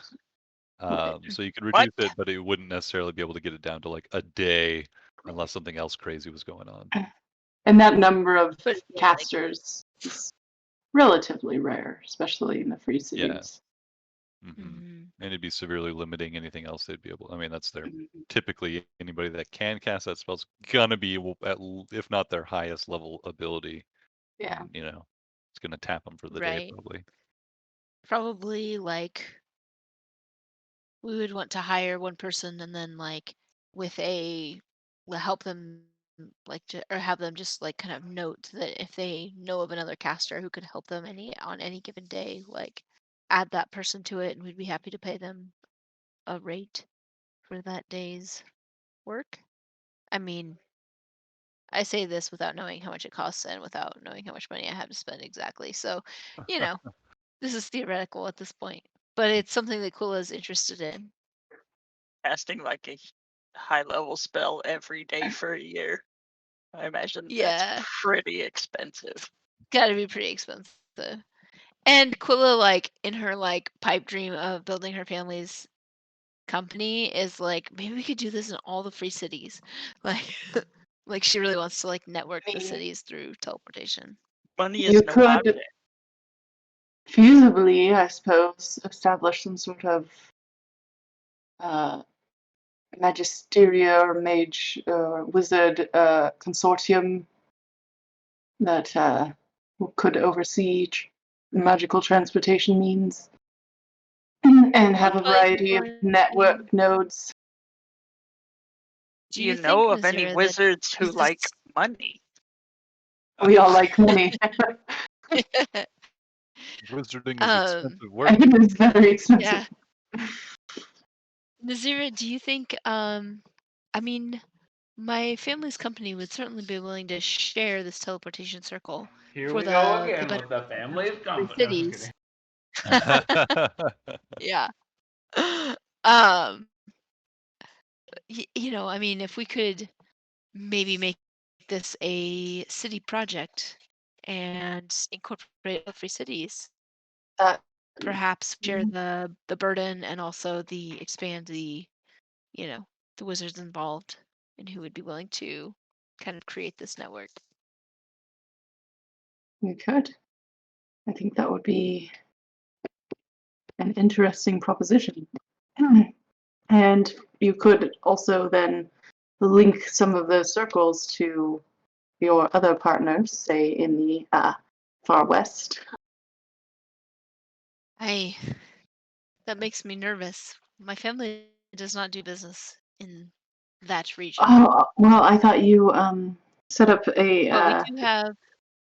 But we do have connections. I thought you set there. up an agreement with my father. Oh, that's far west. Yes. Yeah. Yes. I did set an agreement with your father. Sorry, I thought you were speaking of a different west. Yes. I just like elbow you good naturedly. Yeah. Point. Yeah. Yes, but I think yes, that that would be would be wonderful. that's an interesting prospect.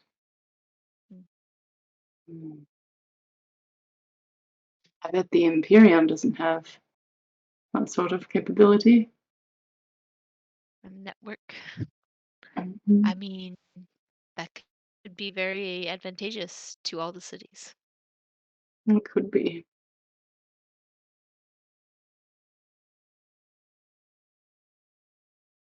I mean, you'd have to guard who has access to that quite well because, you know. You never Yeah, there's know. definitely some problems to work out. Security issues. Yes. Security, but also like access could be beneficial to a lot of people. So it needs to be secure and not misused, but still be available to those who need it. Exactly. Does it, with teleportation circles, does it cost per transport? Like once you've established the circle? Let's find out.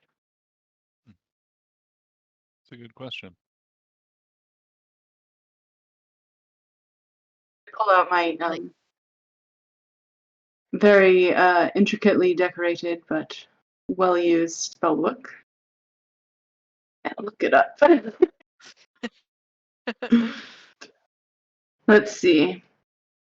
It costs about 50 gold every time because there are some chalks and inks you must use that are infused with the gems. Okay.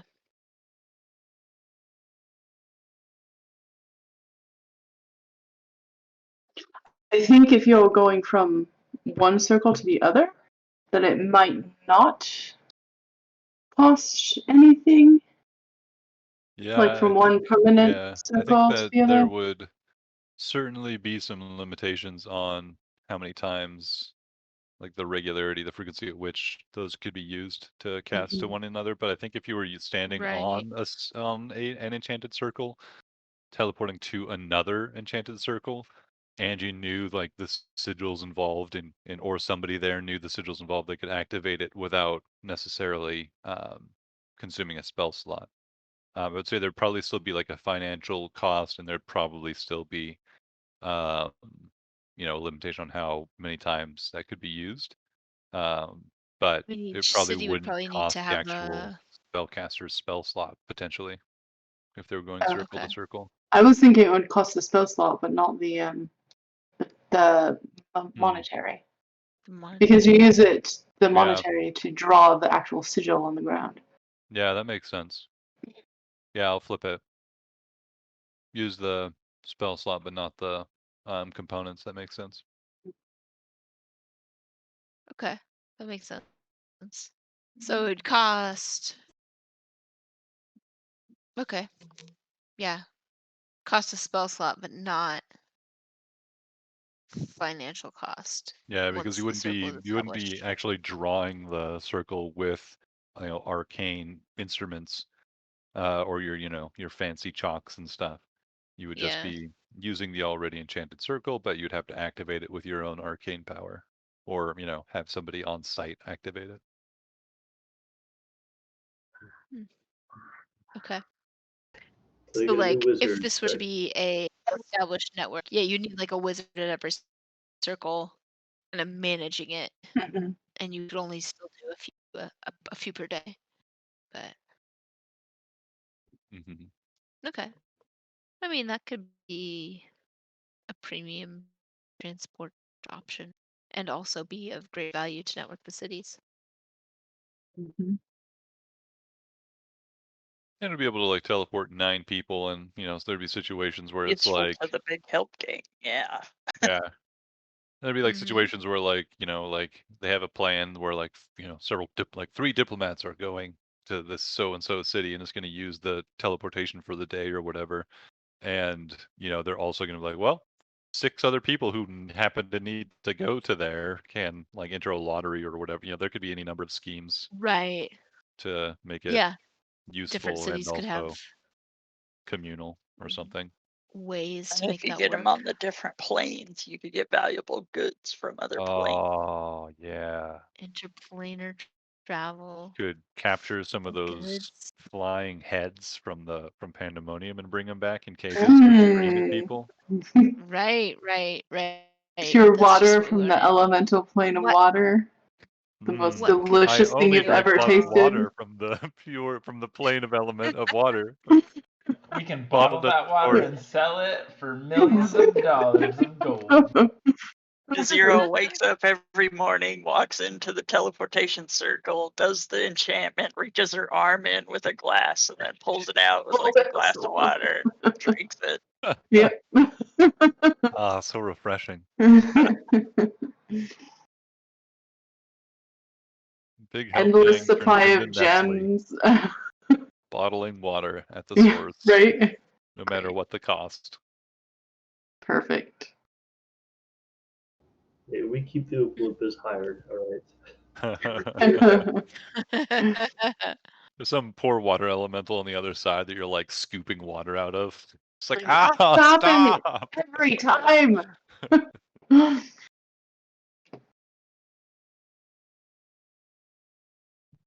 All right. But yeah, that sounds like it'd be a very Well, very likely possibility, but you'd have to make some long-term efforts to like no, don't chew on make the that. contacts Haiku. you would need No, to baby. Baby. like commit Yeah. to creating those circles. Right. Nazira and the dwarves Nazira has cajoled the dwarves into looking for access to the Mhm. potential circle beneath Ketin, Grundy's practically promised it to me. basically. I mean, if there's circles that already exist and we can use them, then all the better. Yeah. Yeah. Well, you could then make circles to other places that don't have handy dwarf circles. Right. It would just cut down on your overhead. Mm-hmm. Exactly. And time. Mm-hmm. Part of the overhead, I suppose. But Haiku. But yeah, And you just are spruce up the big help B&B. yeah, Carly, if you or Quilly, if you'd like to, come up with some concoct some idea for, short and long, well, like short being like a year for creating one of these, but like right. short and long-term goals for, doing some project like that, you're more than welcome to. Okay. Do you have a lot of Yeah. like freedom right now also with like building stuff in PASA? So Yeah. you could very easly, include some really cool Mhm. stuff if you wanted to. So Yeah, I come think at me with your Pasta would ideas. definitely be a part of that. Hmm Could be fun. But yeah. But I think Xerox was asking Nibbles if a few other people could tag along to Valkreath. Wow, we really went on a tangent. Yeah, seriously. That was a Yeah, lot. that Yeah. Going of all I hadn't thought about that before, but That was Yeah. good. I liked it. no, I think that could be fun. Yeah, seriously. Yeah, cool. So anything in particular that you want to do in Valkreath, or is it just kind of like stuff you're taking care of? Anything that you need to interact with there? I just need to get my gnomish friend ready for our mission because we are definitely going to find my uncle and kill a demon body. That was my prep. That's what I need to do as Yeah. Nibbles. Just gotta go kill a demon body. Awesome. Yeah, you can definitely do that. It's in a third notebook somewhere, that name. But he certainly happy and excited to return home, and see some holy vengeance against those who have abused your family's name, particularly that of your grandfather, I believe. Chomsky! My best, even my best. Even using your family's name in their nefarious company title. Horrible. Take them Unforgivable. End of down. us there. What? Oh, we just cut off. I think you said more than what we heard, but I basically just said horrible, disgraceful, oh. and just things like that. But yeah, he's certainly willing and able, happy to go, excited to have a young and vigorous Chomsky on the case, to defend the family.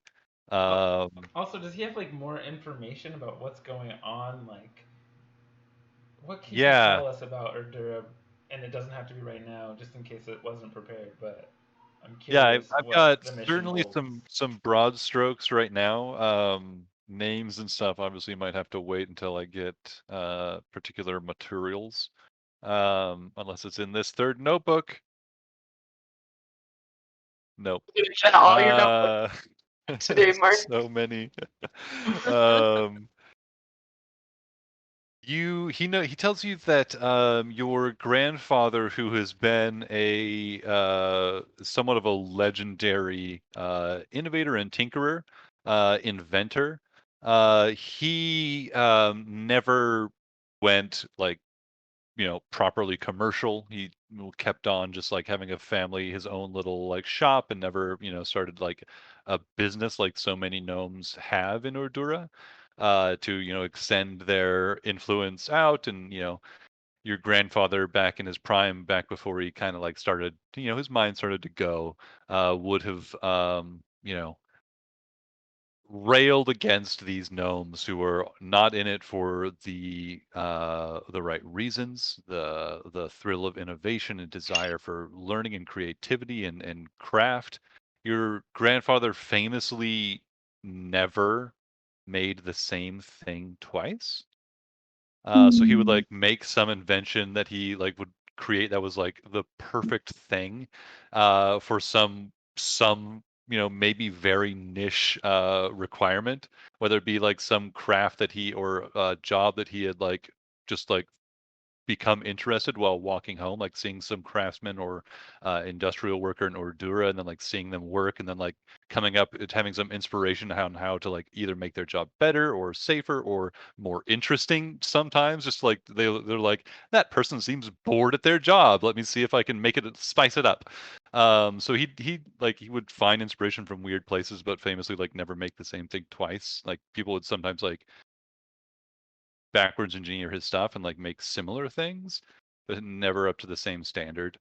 But it seems that somebody whose name eludes us has taken on the old Chomsky name and has started up a corporation that seems to be in, or a company that seems to be in cahoots with the Imperium. I spit at the name of the Imperium. Your spit is matched by our unnamed companion.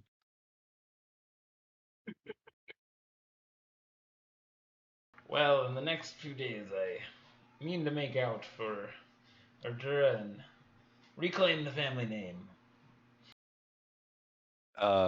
He, is excited to says, yes, we'll go back. We'll show him how clever you've become out here on your own, and oh man, you really have become your own man. It's been such a so good to see. And he, he's a couple cups in and some conversation you're having after you've teleported back, and uh, telling you all the horrible things that are going on in Urdura, and how your grandfather, has been taken advantage of, and the name's been run through the muck.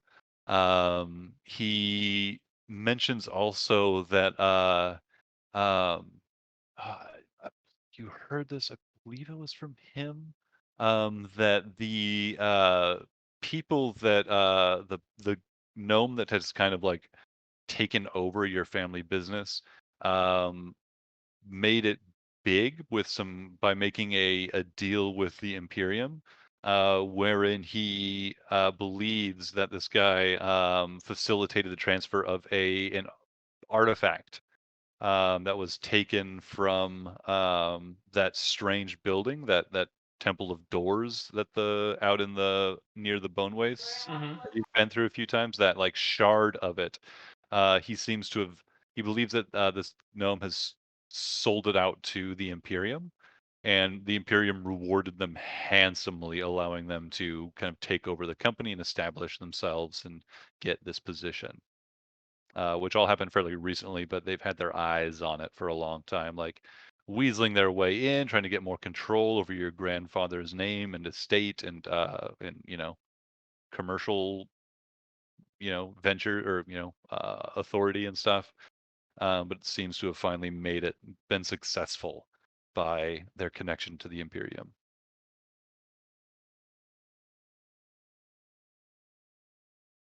I've neglected all these. Hey, very interesting. And last question. Any words about devil bodies being hidden in town? This he like splutters up in his cup and devil bodies, son. What? You talk? No devil bodies in Urdura. At least, well, strange things have been going on. He like kind of looks down at some of the like wounds he still has from the experiments that were being, or the enslavement he experienced by Oshamavoga, by the Wizard Litany. I guess evil can lurk where you least expect it. Any I'll think on rumors that. about creepy things happening in town? It's always rumors, The Urduris are fanciful folk, but Aren't we ever?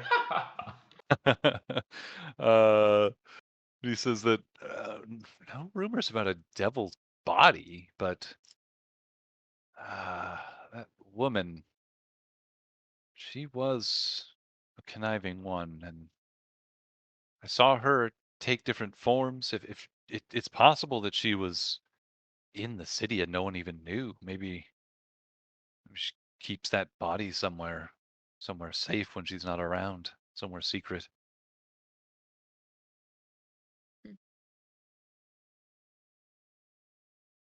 Or maybe she has a whole cabal. I don't know. Well, on our adventures, we will need to find more. Well, we'll leave it here for now. Cheers, sir.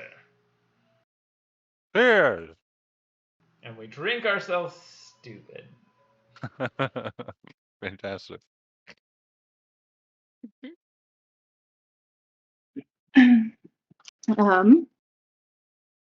I would like to, since I'm in Valkyries 2, go find that fellow. And also keep an eye out for Element. I don't know if he hung out here or if it was in Barsbet, but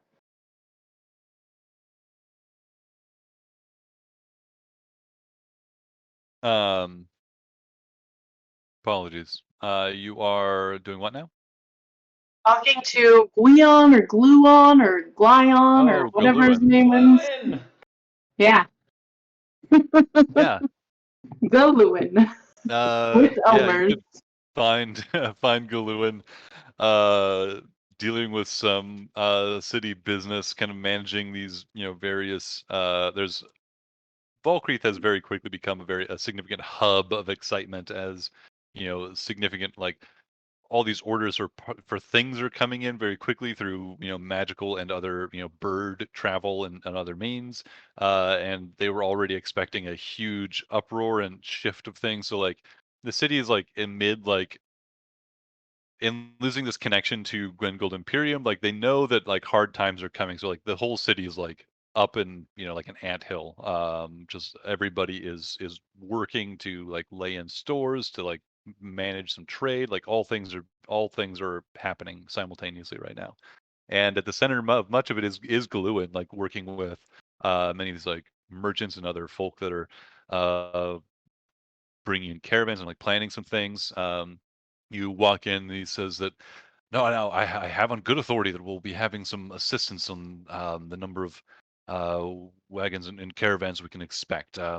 We should be making some mutually beneficial contracts that with some folks down in Pasa who have some means to deliver for us what we're going to need. So plan for the worst, lay in what we can, but it's not as bad as it seems.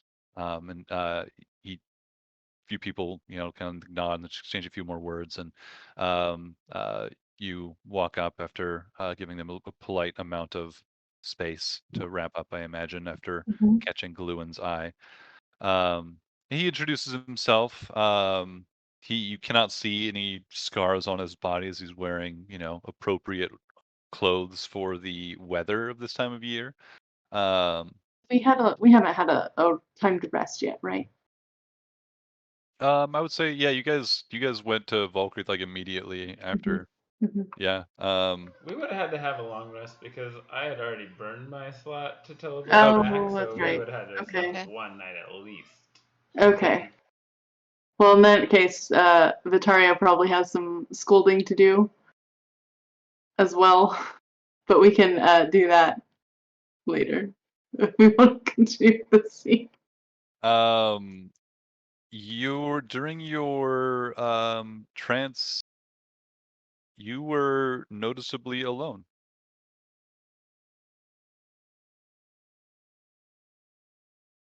Are there any books left? No, you don't even go to the room, the library, the conservatory room. Okay. It doesn't call to you.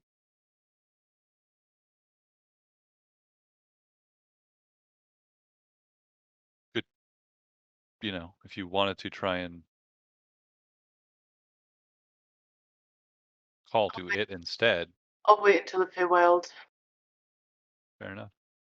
because it always seems more easily accessible. And I'll just meditate on some past life stuff. Yeah, you Of my own definitely life. filled your own, if nothing else, even if when that place isn't accessible, you've definitely filled your own memory with these stories that you've experienced and watched and relearned or Actually, re-witnessed. So you could just kind of reflect on those if you wanted to in a meditative way. I think I'm just gonna meditate on the void. Oh. Staring into the void. Always smart. Yeah. Kicking it Jow style today. Yeah. But yeah, you experience a rather simple trance, not filled with tea with a new friend. That is, at the same time, an old one. I probably killed her. But, you know, With Thunder. maybe... I forgive you. Burned her right out of you with holy land. But yeah, you have an uninterrupted trance or meditation. Okay.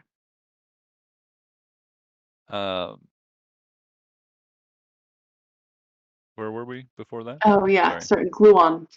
Gluon, yeah, Gluon, wraps up his conversation and says, I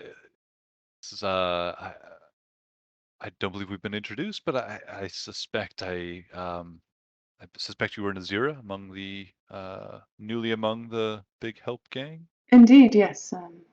I met Gray shortly after I left here the first time, and Barsbet, and You were with him on the hunt.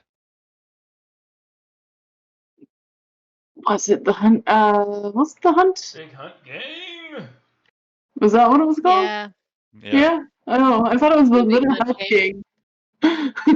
No, it's normally the big help gang, but on that it was Gray's big hunt gang. Oh, okay. Alternate champions. Yeah. Okay. Yeah. When the A team was away. Yes, something. Something to that effect. Yes. Anyway, I heard from some of my companions that you were formerly in the service of the Imperium. Forgive me for being so blunt, but he takes it in stride for the most part. Shall we say infernally conscripted service?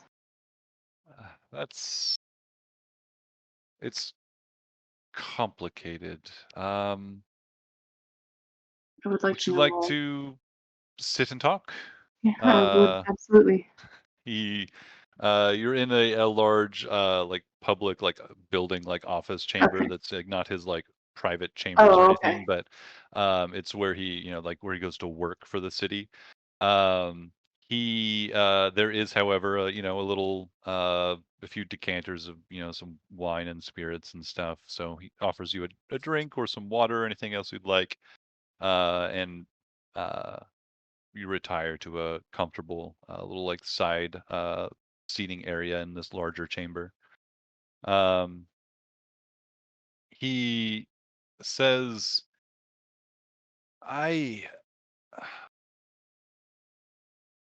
my great uncle or some such was related to some noble family in the Imperium. I was not born in the Imperium. My father, however,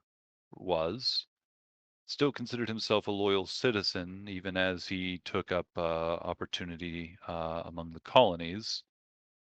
A rather, well,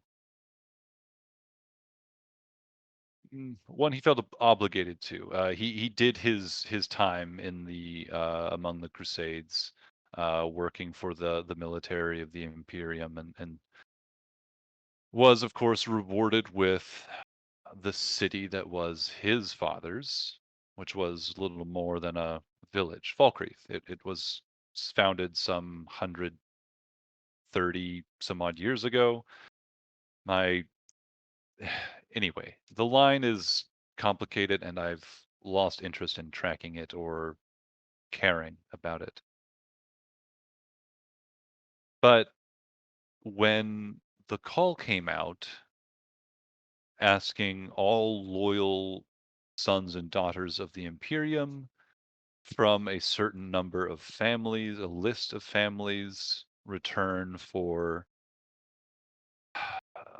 they called it a convocation, which is supposed to be, which is unusual. We were older, older than those that typically go. I found. Yes, most of the time they're young. At least from the limited knowledge I've had so far.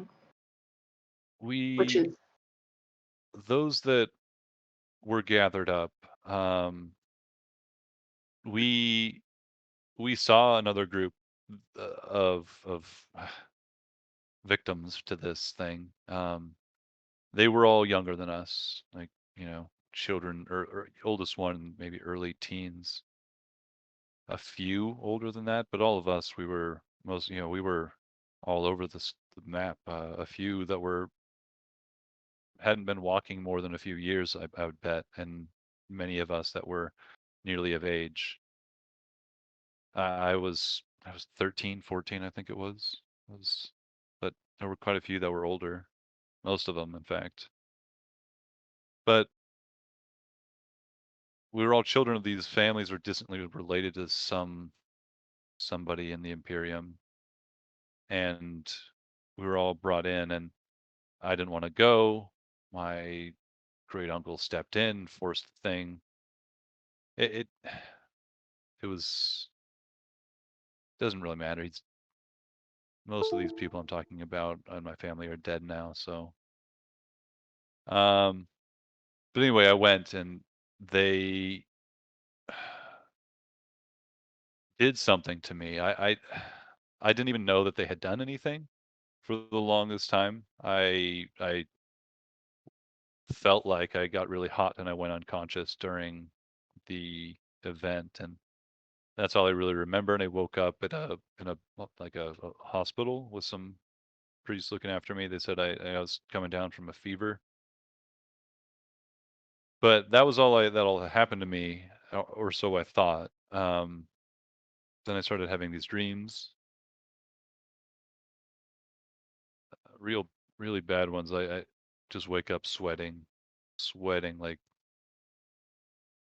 Anyway, but I started having dreams, and it just kept getting worse, and I started hearing some voices. Even I was back out here in Valkreath, kind of recovering for a while.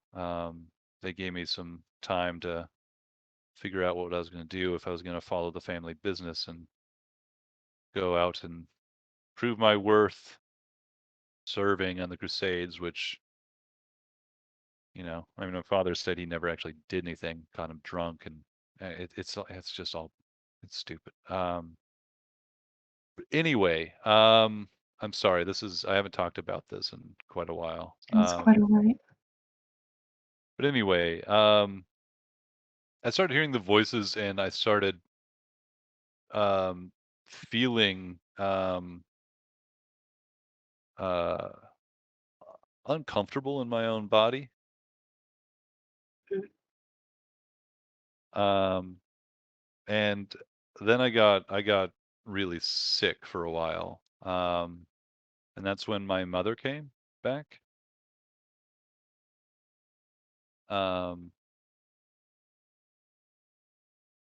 My mom lives in the Feywild, or she did. I don't know if she's still around.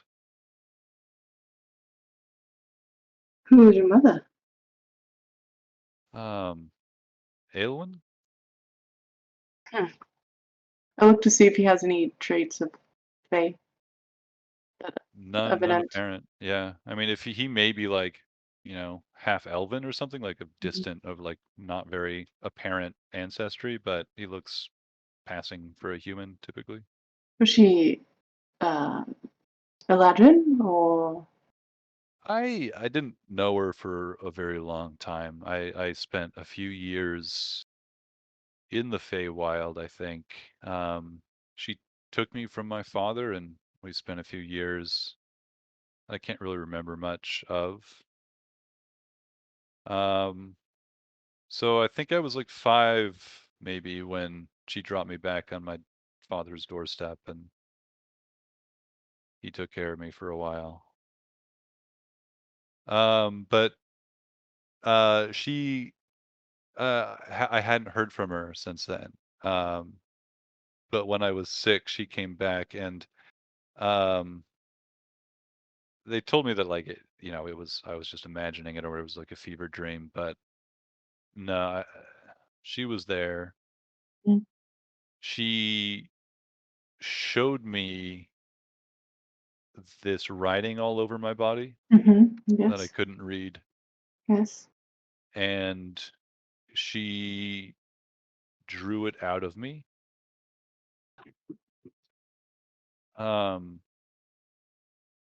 It seemed to hurt her to do it. Hmm. Like she couldn't just like it wasn't just like she was curing something, hmm and it was more like she was taking the weight of something. Oh dear.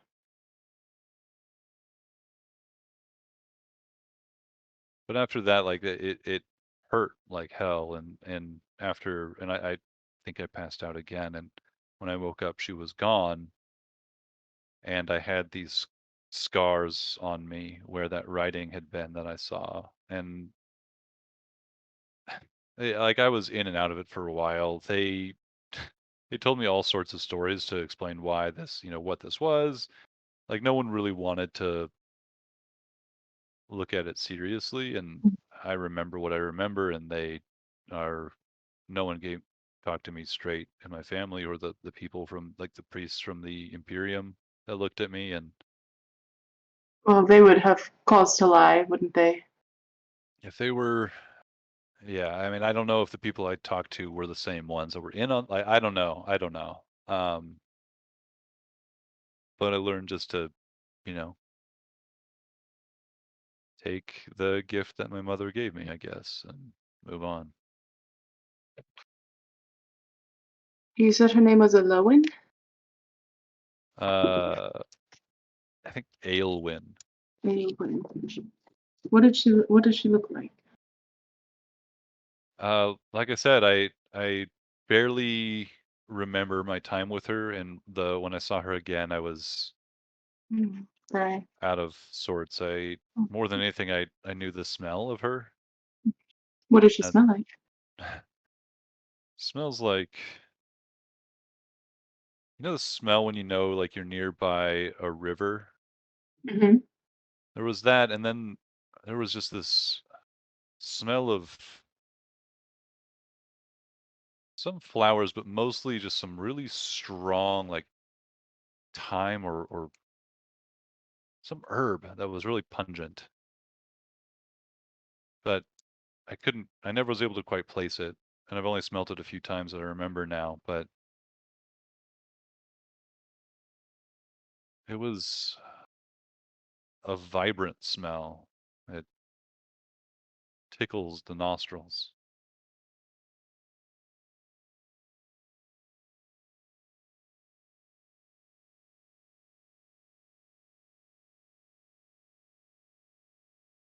But like I said, I haven't seen her since, and left with these scars that I typically just try and pretend aren't there. Had a had a one person. I'm pretty sure that it's fiendish. It's It is. um, which makes me not want to know more. Okay. If you ever change your mind about knowing more, I can tell you what I've uncovered. But if you don't want to be burdened, I won't. If it's something that's likely to directly Stare into the jaws of infinity. then perhaps if something's gonna blindside me, I might like to know. But otherwise, I think I would like to just continue Mm, trying to live my own life without, feeling that shadow of my family.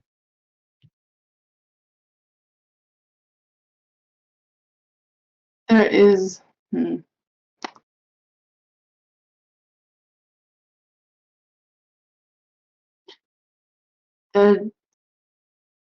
There is a possibility of some danger with those who have blood relations to certain people in the Imperium.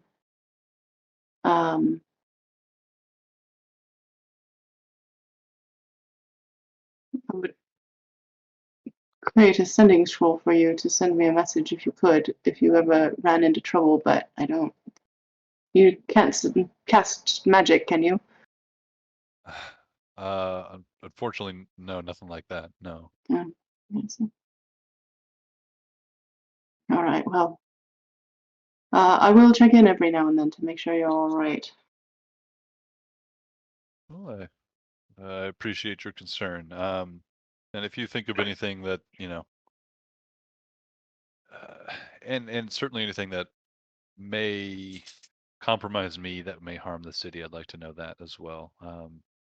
My community shouldn't be harmed by the skeletons in my closet. So, let me know if you change your mind about that. But otherwise, I would like to just be my own person. And if you could give me any information about your the names you have dug up about your family, so that if I do need to do research about that, I can see if you are within the trajectory of those who might be in danger.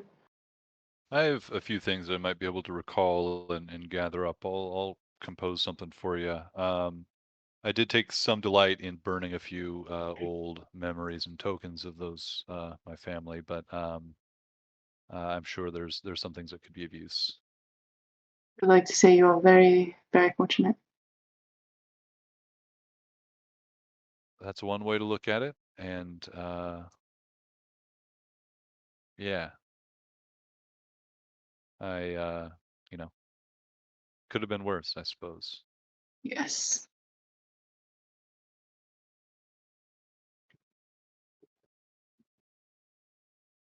Well, anything else I can do to help you or the rest of your group? Me and Valkyrie are at your service, and many of you obviously have a seat at our table. Should you wish to sit not via proxy at any time, you're welcome. And also tell your companions that we should have the next stipend of theirs sent along shortly. Will do. Do you have any temples in town? Just Philip's temple. Oh, right, for Gond. Gond. Yes, perfect. Yeah, he Right. points you in that direction. All right. So I'm going to have the stone I got from the Ascent of Ilmater carved one hand with the symbol of Ilmater, and on the other side it'll have the symbol of Lathander and the Arep. And I'll put that with my other collection of stone of teleportation anchors, and then I'll get one here and I'll have it carved with the Gond symbol. Perfect. Awesome.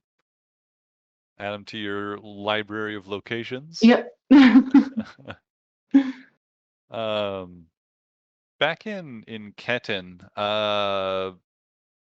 Noose, you're kind of in between things at the moment. Your time in the Thieves Guild has pretty much employed and occupied you for the last at least dozen years or 6 to 12 years at the very least.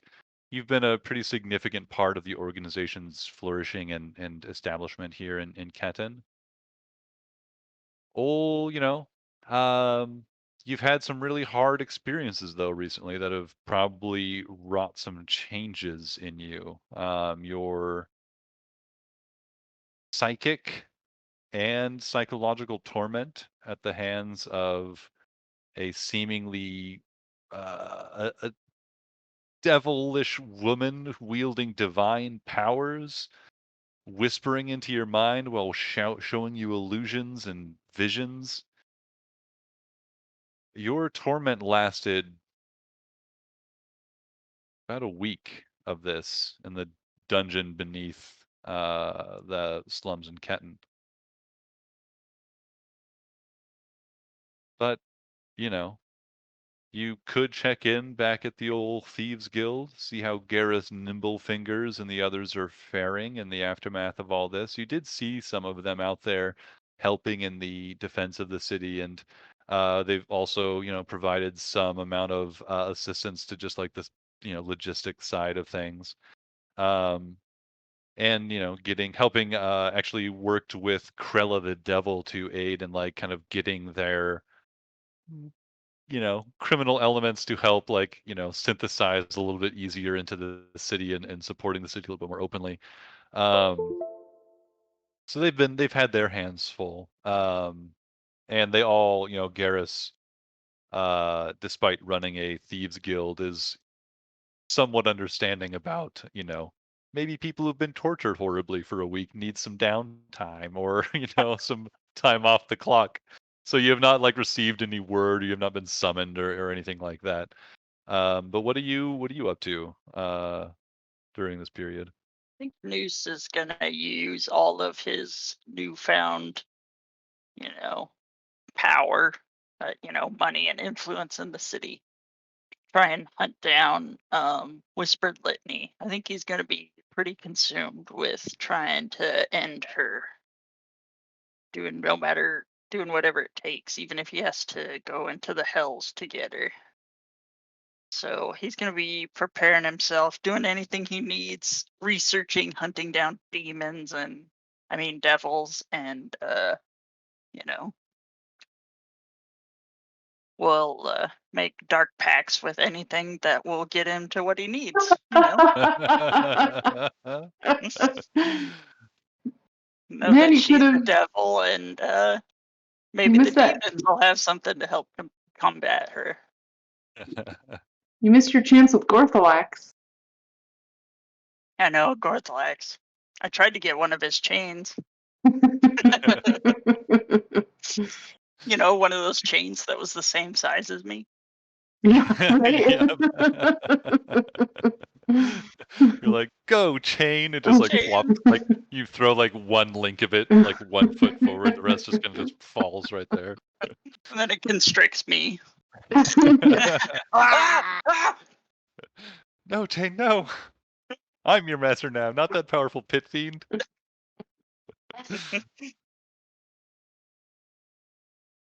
So yeah, there was still that Cambion, right? Is that still imprisoned in Ketin? I have to go talk to him. We've pretty much run him for information about the Whispered Litany, though. Yeah. I don't know. And he shows no sign of repentance either. Yeah, at his last interaction with you, he seemed to be, if anything, more confirmed in his infernal commitment. faith. Yeah, and commitment.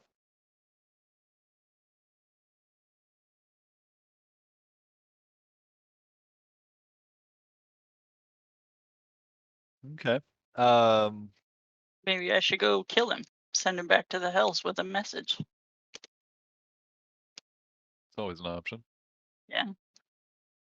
Could sneak into wherever they're keeping him. Maybe I could kill him in one sneak attack while he's asleep and unarmed. I mean, his hands are clenched in that magey thingy. That's true. Oh, I feel so sorry for these Cambions. Right.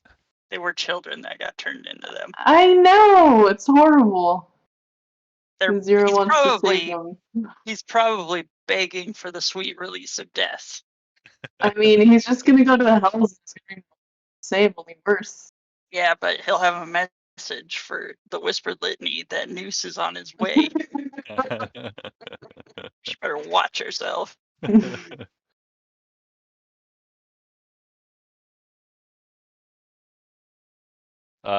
Yeah, if you're serious about that, you're more than welcome to attempt it. I think I will. I think Noose will. Okay. Or he'll at least threaten him for any other information. He might have withheld on. The Zero was reading his mind. Oh, that's true. So You feel, and then like entered into his dreams. Mm-hmm. You feel like at your last encounter with him, he was pretty like steeled in his resolve at that point to be like, no, like you guys suck. Us devils are the best. Our scheme It's so good. I should have gone to gloat over him a little bit. Be like, I know more about the Ashimedai's plans than you do. Yeah. Well, it's too late now. He's just gonna stab him in his goose axe. I'll sneak in there and try and stab him in his gooeyest parts. Yeah, absolutely. Do you? I mean, you have the recognition to just like be allowed access, or do you want to sneak in? Well, I want to be able to get the jump on him, so I'll probably just get access until I get close enough, and then I will disappear into the shadows. Oh yeah, totally. You can even wait till the night when he's presumably going to be asleep. Oh yeah, The I could guards, send the guards away. yeah, I got this guy. the guards like let you like if you go in like you can certainly try if you want to like have plausible deniability, you could try and sneak past these guards. Otherwise, they're like you're on the big help gang. You saved the city. You can go check the prisoner again. You've already been here with Jacob Instel. We're not going to hassle you. So you guys at this point have like such high standing in the city that in name and face recognition that you have a lot of sway. But yeah, if you want to, you can just like walk in and gain access. Okay, that's what I'll do. I'll try Yeah. and get the jump on him somehow. The few guards out front at the building can just like nod and just give you a once they see who you are, just give you a nod and say, one of them says, off to give him another round of interrogation or maybe a well-deserved beating. Oh yes, sir. Well, give him an extra one from me. Oh, you got it. They let you through. There are a few other like there's like one other actual like locked iron gate that you have to get through and once you're like in this building, and then beyond that you make your way down to the actual cells where there are separate chambers where more and more people are being held. You notice that once again, with even more cultists captured and being brought down from the mountain, the already full, over full prisoner population of Ketin is only set to expand. You Have will them need stacked to. in the gibbets on the wall because they ran out of cells. So like shelves of them. Hey, you can't treat us like this. That means better treatment than the devils. They were gonna make me so powerful. I was gonna fly and shit. I was gonna have bones coming out of and spikes all over my body. I was gonna be badass. But at this point, unless you want, yeah, you can certainly stealth. Most of the people here are asleep or trying to sleep. There's a few rustling as people are in this rather humid little with the breath of all these prisoners like, in the this little basically like basement.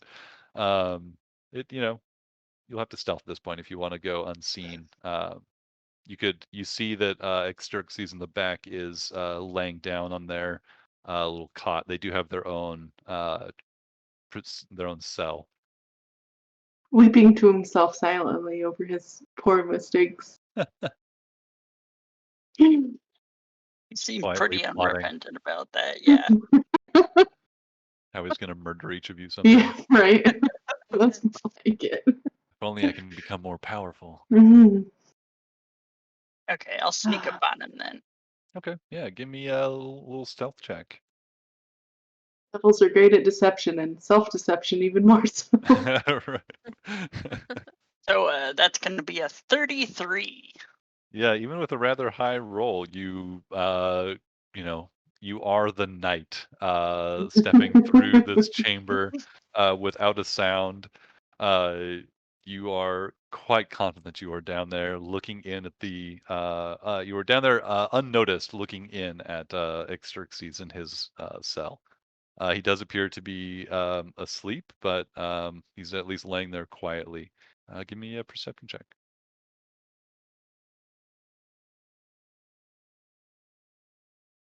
That one's a 24. 24. Do devils even sleep? Yeah, Cambions do. Cambions at the very least, they're still somewhat human. They and Xerxes seems to be asleep. You watch him for a moment just to make sure that he is. Do you have dark vision? I have blind sense. 10 feet of blind sense? Yeah. Not quite the same. This is a No. pretty dark. Well, the guards would leave some light in here, so I'll give you dim light. Make that a perception check again, but to represent disadvantage, and we'll take the lower of the two rolls. You got a 24, was it, on the first one? Yeah. The first one was 24. This one's a 27. So 27, so 24. Yeah, fantastic then. You notice that you confirm that Xerxes is sleeping. You also notice what appears to be a little sharpened shiv just sitting just at the point of it, sitting just outside the little blanket that Xerxes has in his little like shackled hands. so he's sleeping, but he's holding onto his shiv in his sleep. Yeah, Okay. mostly covered by the little blanket he has. So I think what I want to do is drop down. Well, I want to get the noose ready, hang it above him, and drop down and stab him, and at the same time have the noose go into his mouth and gag him. And then I will grab his shiv and stab him with that one. Great. Did you ask for the keys to the cell, or are you picking this lock? I guess I could just pick it. Yeah. A bad failure on a pick lock can be noisy and might draw some attention, so we'll see how this goes. All right, what do I roll? Sleight of hand? This is just a proficiency check plus your, so it's a dexterity check plus your proficiency representing your tool proficiency.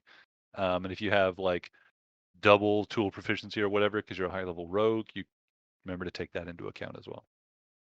I don't remember if that's a thing, but high level rogues get such ridiculous skill things that I thought it might be. I think that is one of the things I can do, but I don't think I took it. So I got a 20. A 20, that's certainly a success here, and a solid, relatively quiet one with just the occasional clink of metal and scraping sound. You're able to open up the lock, and then quietly, without too much of barely a squeak, are able to open it just the few inches that your small halfling form needs to slip inside. You're there, not quite looming over him, given your small height. But you are there standing menacingly in front of Xerxes while he's sleeping, clutching his little makeshift shiv. Okay, let's do this, baby. Yeah. He is incapacitated effectively, being asleep, I'm gonna say, so he's automatically fails his check against the rope, making no attempt to get away from it initially. So the rope, as you commanded it, drops down into his mouth first and then starts like wrapping around his neck as well, like a face hugger from Aliens almost, but just a rope, an animate rope that's like you just yeah, awful for this Cambion to experience, poor guy. And at the same time, you do what? Go ahead and give him a stab. Absolutely. Go ahead and roll some damage for me. This will be an automatic crit with your sneak attack. Oh, okay. So that'll be 9 damage for the 11 damage for the dagger, and then the sneak attack damage will be 76. That's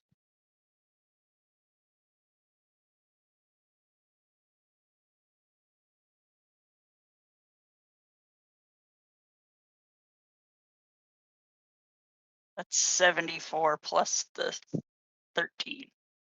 74 Or no, plus 13? plus the yes, the no, not 13. It was what was it? It's like 9.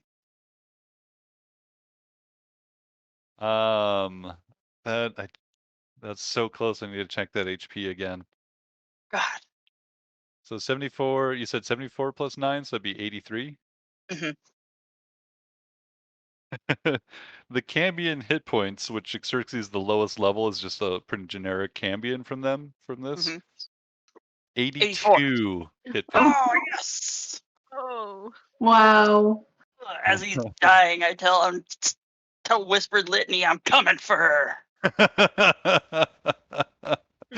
With just the faintest gurgle emanating from his rope filled mouth, he quickly bleeds out, and the struggle is over in less than a second.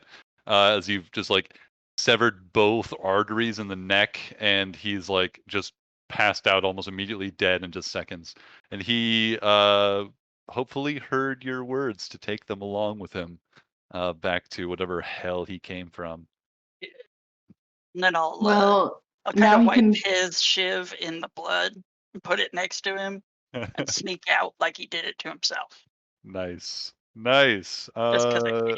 Yeah. Give me just a quick let's see. I want to make this a performance check, but I feel like it's more maybe intelligence based. So give me a performance check based on intelligence. I'm not good at either of those. Well, Great. intelligence is pretty good. 14. 14. We'll see if they bring Dexter in here to analyze the blood spatter. You feel like it's pretty good. But you Too much better. you set the scene looking like a self-inflicted wound, and you quietly slip out of the prison. Awesome. Did he have anything good on him? He I guess he probably wouldn't, being in prison. did not have much loot. No, he had a shiv. And I left it there. Oh well. How much XP is the Cambion worth, Mark? Yeah.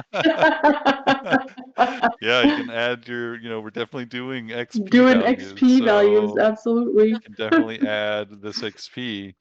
I feel like, this XP, oh god, it's based on challenge rating and stuff, and I'm not, oh no, it's right there. 1800 experience to add to you there for your perfect stealth Yay! kill. You're the first one to have XP in our group.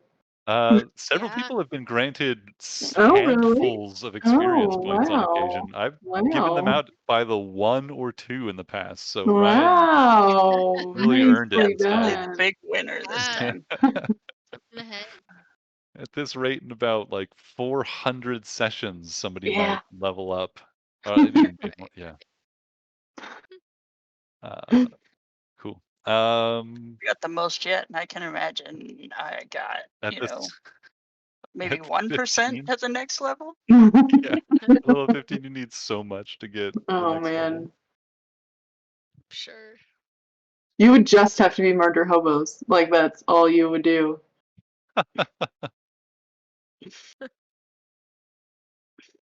Evan's like, that's my dream campaign. Like, I'll do it. I'll do it. Maybe.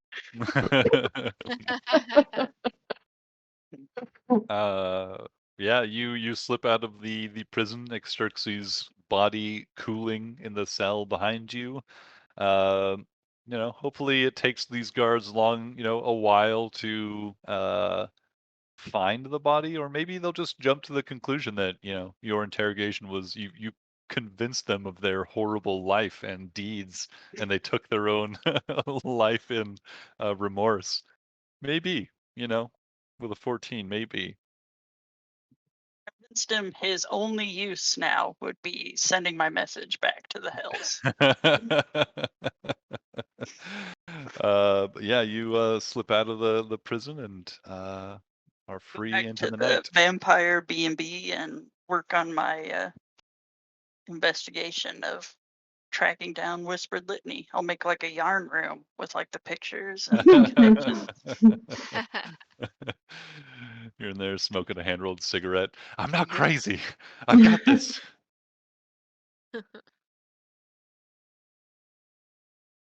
Cool. All right. Anything else here before the big party? I mean, Quill is definitely interested in working on setting up that meeting with Bellerophon. But that can be after the party if that's more appropriate. Or we could do it as like a separate section. Yeah, I Inside mean, this game or yeah, something. we can definitely get into, if you want to talk more about, depending on what you want to talk about and the extent of it, we may want to do that like as a side thing or what have you. Mhm. I'm fine with But that. That way, okay. if it gets long, it doesn't bog everybody else down. And Nazira's welcome to attend if she's curious. Yeah, anybody that Hey. wants I'd to love to. join that conversation can join Yeah. I was Discord. thinking like if it's like a Quilla personal journey type thing that she wants to be alone on, then I just give her notes to take. But she's been asking Nazira enough about the history to try to get a better understanding of what's been going on that I think Okay. she's open to letting Nazira hear like this part of it anyway. Absolutely love to. Fred. I mean, when else do you get the chance to talk to someone from 1,000 years ago? Yeah, We should invite Bellerophon to the party. We should, but then He's he'd gonna turn go into the adventuring champion of with you. Orcus and May take a kill couple everyone. weeks. You might have a few good adventures in Yeah, before there that. you go. Yeah. Maybe it's instant. Maybe it takes a little while. Who knows? Let's roll those dice.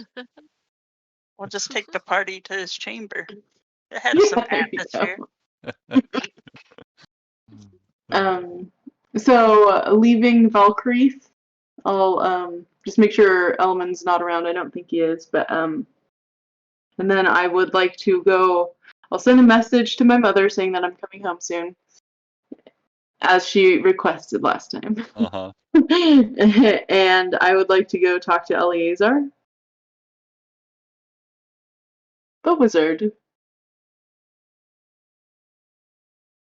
So I'll go back to Ketin and I'll take a horse and go out to his little. Talk to him. Wow. Yeah. Face to face in person. Are you gonna notify Eleazar that you're going to arrive? You gonna sneak up on him and drop a rope in his mouth and stab him? That's exactly my plan.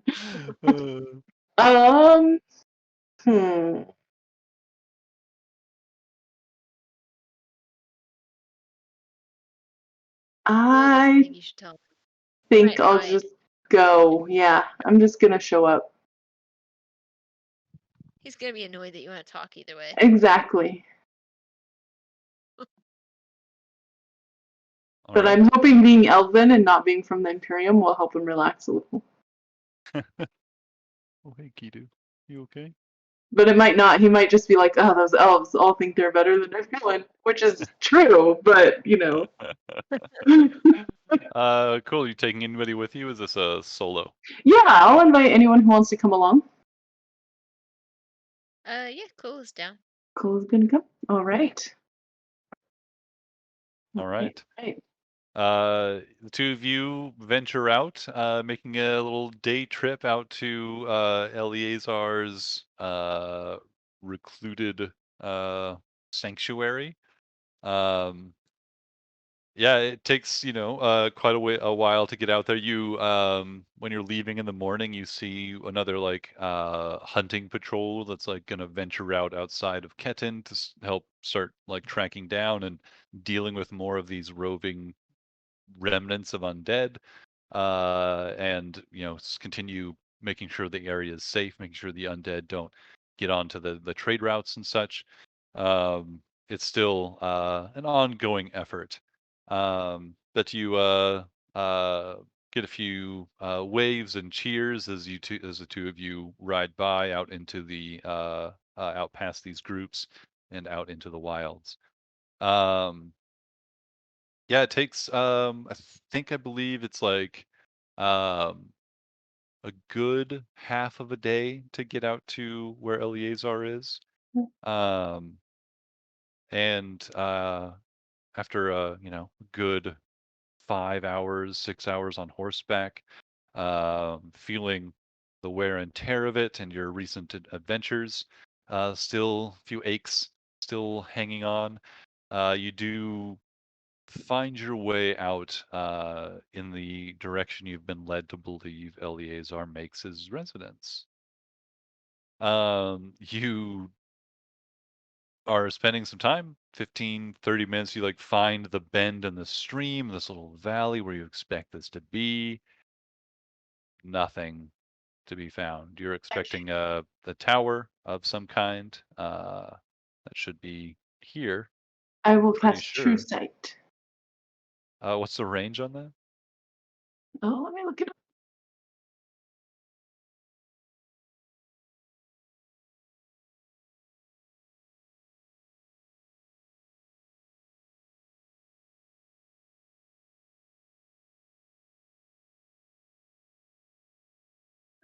And 120 feet. Mm-hmm. I can Go ahead and give me an notice. investigation check Okay.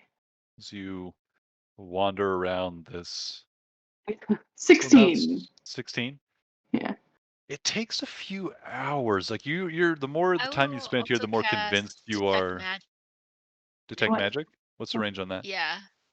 It's only 30 feet, but it lasts for 10 minutes, so. And I can Okay. cast it at will, so I'll Oh, just kind of nice. keep You going with that. can also make an investigation check with that. Yours will be with disadvantage because of the limited range on it. Okay. Oh, natural 20 and a 4. Oh. Yeah.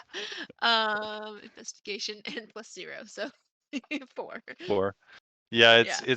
yeah, you're beginning to see as you're wandering around this space, even with that, like the faintest like in the corners of your eye, like it feels like there's something there, but then as you look at it, turn to focus and focus the magic on it, it's you're missing it. You're missing something, or you're just walking past these. Look, something is here, but it's hard to find and suss out. With your true sight, you spend, do you have multiple castings of true sight? No, just one. It's like 7th Just one. level. Yeah. Yeah. Just one. It's towards the end of this spell that you begin to notice that there is illusory magic at work here. What you notice at first is just that in a place that you're looking for the first time, you're sure of it, you are seeing a beaten down path in this space of steps of where somebody has traversed back and forth as enough, frequency to actually like affect the grass and the earth here, but it's been illusoried over. The nature of the magic is just replacing this with, typical grass and rock and things that are unmarred. Clever. Clever. Following the path, you quickly realize following it and like kind of seeing it is a pretty direct course. It's following a little trail or forming a little trail that runs along a pretty solid rocky path that extends away out of the little valley that you're in the other direction towards a little bend in the stream. With the limited time you have left, you on the spell, you get Quilla's attention, I imagine, and you both kind of start walking over there. And Quilla, as you're focusing your detect magic, when you are directed to like the actual place, like a specific place where the illusion is covering up, or like the illusion magic is actively working to cover up something, you see now like there's magic here. It's really well hidden, and you can only really detect it when you're pretty confident that what you're seeing is an illusion. Like Nazira tells you, like this is like you see this path here, and you focus on that place, and you can suddenly begin to see the shimmer of some illusory magic. Uh, you are able then to follow that trail now that you're on the beat of it, and even as Nazira's true sight runs out, your detect magic continues, and you're able to follow this path along a bit further. And it's not too long before you hear a voice. Calls out, "Hey there, no trespassers. You're not wanted. This is my valley. Go on back whence it came." I will answer back. You can't own property, man. Yeah, man. Forgive us, mighty Eleazar. We heard of a great wizard out here, and were hoping to, whom I believe I had accidentally offended, and I was hoping to make my apologies. Apology accepted. Mosey on out. I would still like to meet you very much. Go and give a little persuasion check. Very much cool about me because I'm bad at persuasion. Kula will ask him if he's content out here on his own, or if he has needs for gold to help fund his endeavors.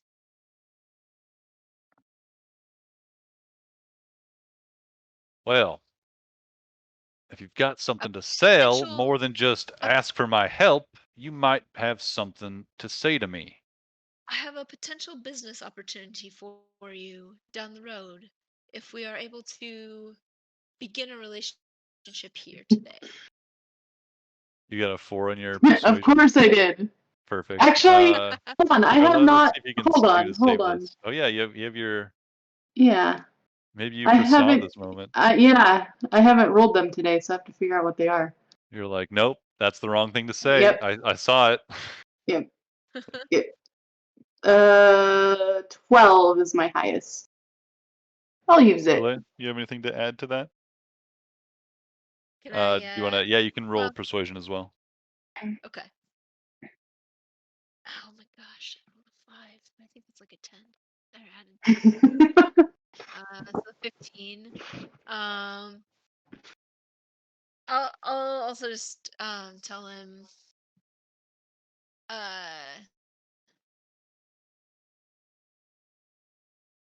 there may be excellent connections for you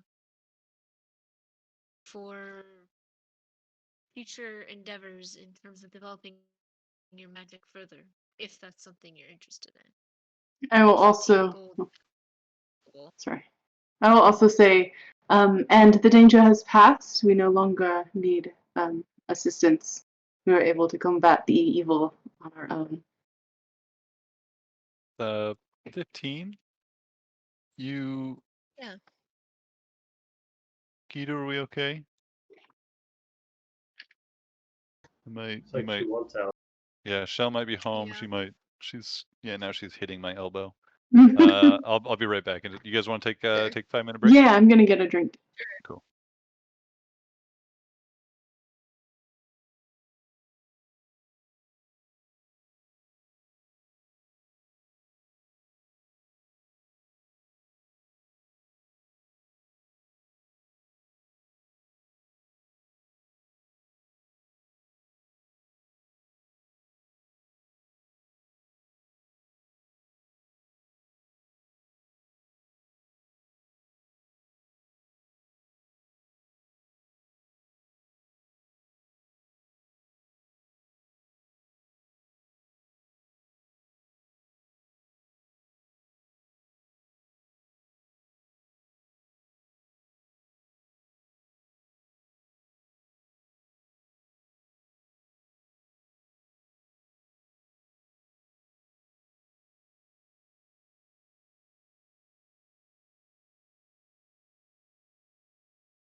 Eleazar is so cantankerous. I know, so grumpy. I know. It's great though. Mm-hmm. We'll see. See what he has to say.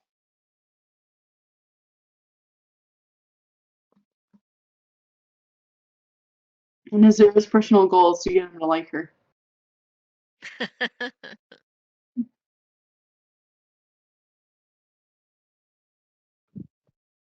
Kula just wants to use him. Understandable. Who does Quilla want to use? Eleazar. What? Azura wants him to like her, so. Yeah. No, that's not entirely true. Kula's curious why he's so grumpy. But she's very pragmatic about it at this point. She's not really that invested. What is it? Would he be like pursued by the Imperium out here or something, Mark? Not necessarily. Not You really. don't know that. You don't think the Imperium has a like super active like Super strong. you know hedge Okay. wizard Yeah. hunting division. They just like look down on him and think there's. Yeah, they would do everything they could to impede their ability to practice, but they're not necessarily like out like sending death squads around in the free cities out in the open all the time. Right. Gotta keep up that appearance of good. Hey, they cleared the undead out of this space. Yeah. They've done good. Yeah. They're the best. A 15 gets you something. You see a door like open up you see just like a momentary like glimpse into some chamber within that's lit by some like warm orangey red light, but it's closed in a moment and mostly obscured by a figure stepping out into this space you're in, this little valley.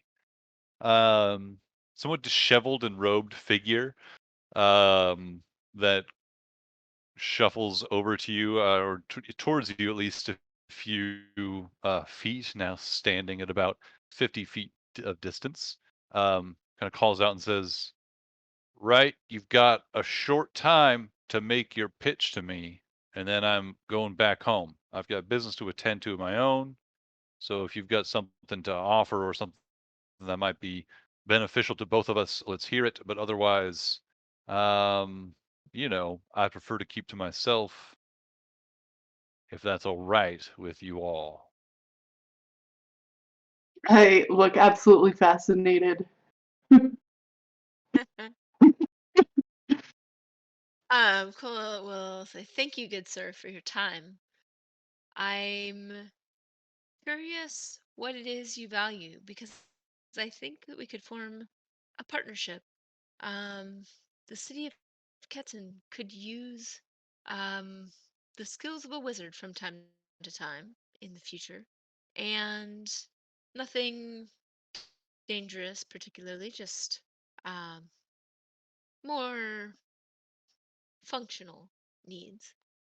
Wondering if that's something that you would be interested in aiding with if we were able to provide you with compensation, whether that was gold or perhaps something more specific to your interests." I will provide you a list of components that I require from time to time. If you're able to satisfy a demand of these, I may be interested in doing business with you. Gold is of little concern to me. I would much rather have the supplies I need to further my spellcraft. Would you like to trade spells? You are a practitioner yourself of Indeed, what are you capable of? Anything of interest? Yes, I believe so. I'll open my rather hefty spell book. What am I capable of? Oh, well, let's see. teleport Cartoon plane penises shift. on every page. No, Every yeah. single page. I'll just and I was curious, are you using oh, what's that spell? I just had it. Mirage Arcane for the illusory effect around here. I call it the spell that keeps my home secret from prying eyes. I Don't love have that. a fancy name for it. Oh, sorry, I spent a lot of time reading books. I mean, I'm sure you are familiar. Yeah, I do know quite a number of spells you might be interested in. I'm currently working on a few that I think will be very helpful to me. Give me an insight check, the both of yous. Okay. Just say that you're sure that guy's in, like. Yeah, it's probably like some creepy evil necromancer or something. Yes, I will take your power and add it to my own. I'm sure you're familiar with reading and books. Burn. Natural 20. Insight. Thank you, Paula. Natural 20 with a total of? Natural 20. That's quite the zinger. Wait, that wasn't actually. Wait, insight is nope. Never mind. 27. I was thinking investigation. So 27. Yeah. Cool. That's cool. a little better. Cool. Natural 20 for a total of 27. Yeah, insight's like the total still is really helpful for me, like to ballpark what you've earned. So like a natural 20 Yeah. doesn't mean you have godlike insight to something. I still need that like total number Right. to. Yeah. Automatic Skill checks aren't the insight. same as like hits, I but was- I do take them into I was account. thinking of investigation, which I have 0 added to. So Oh, I see what you mean. I got see. it mixed up. You were Yeah. communicating that you had 0 bonus. Yeah, What you yeah. thought. Gotcha. Yeah. I'm just so sidetracked by leafing through my very elaborately decorated and like illuminated in the elven style Spell book. spell book. I'm just telling him all the cool spells I can cast. And I'm working on a clone spell, which I think will be very helpful. You see, you notice a couple things about this person, Quilla, as Nazira is doing her best to entice them with her arcane knowledge and grimoire. This wizard, who appears to be Eleazar, this robed figure, which appears to be just kind of a middle-age approaching older sort of man that's, not he is clean shaven with looks like he missed a few patches, does not pay too much attention to his appearance. He It's almost like he is acting at interest in her spell book and spells. You're not quite sure how to interpret this at first. It seems like their emotional response is an act. They're playing the role of a wizard. Fascinating.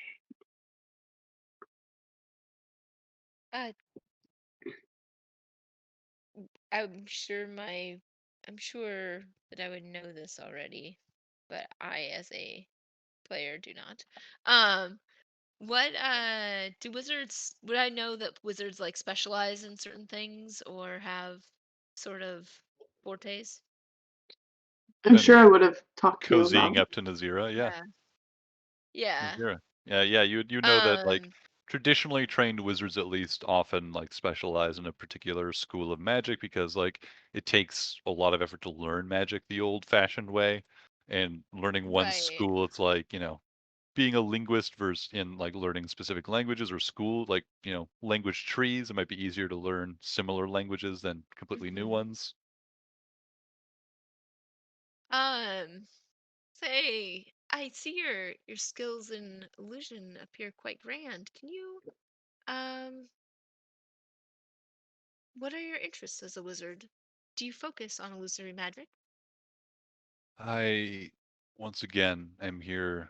I've chosen to speak with you because you've presented some opportunities for me that might be beneficial. Those do not include idle chatter about my specialties. If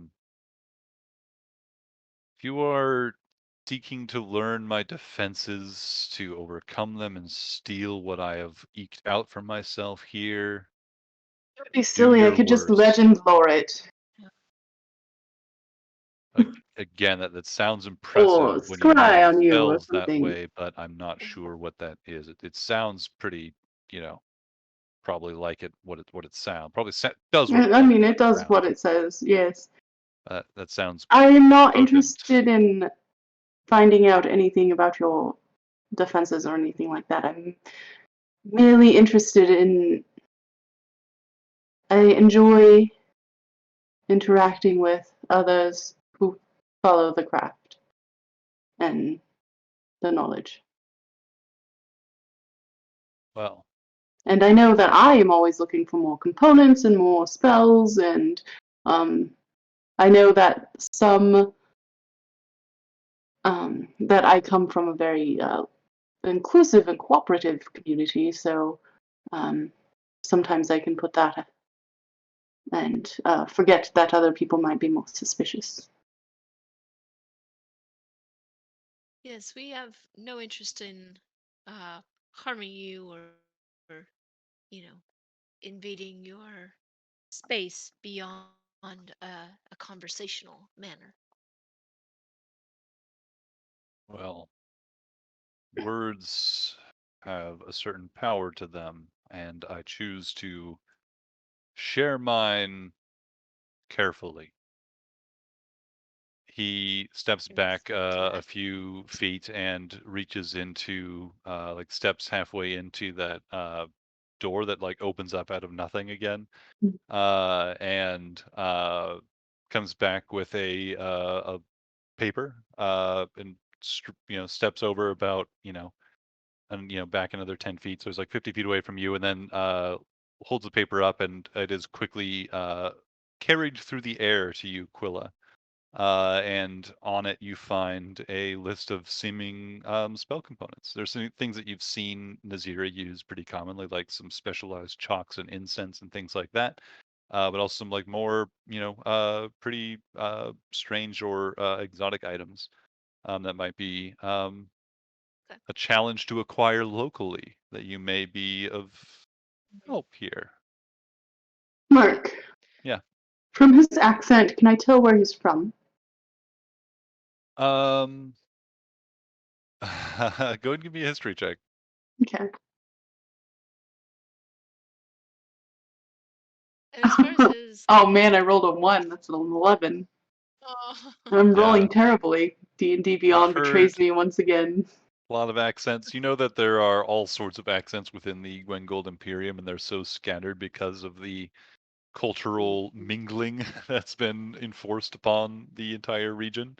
You can't be sure. Okay.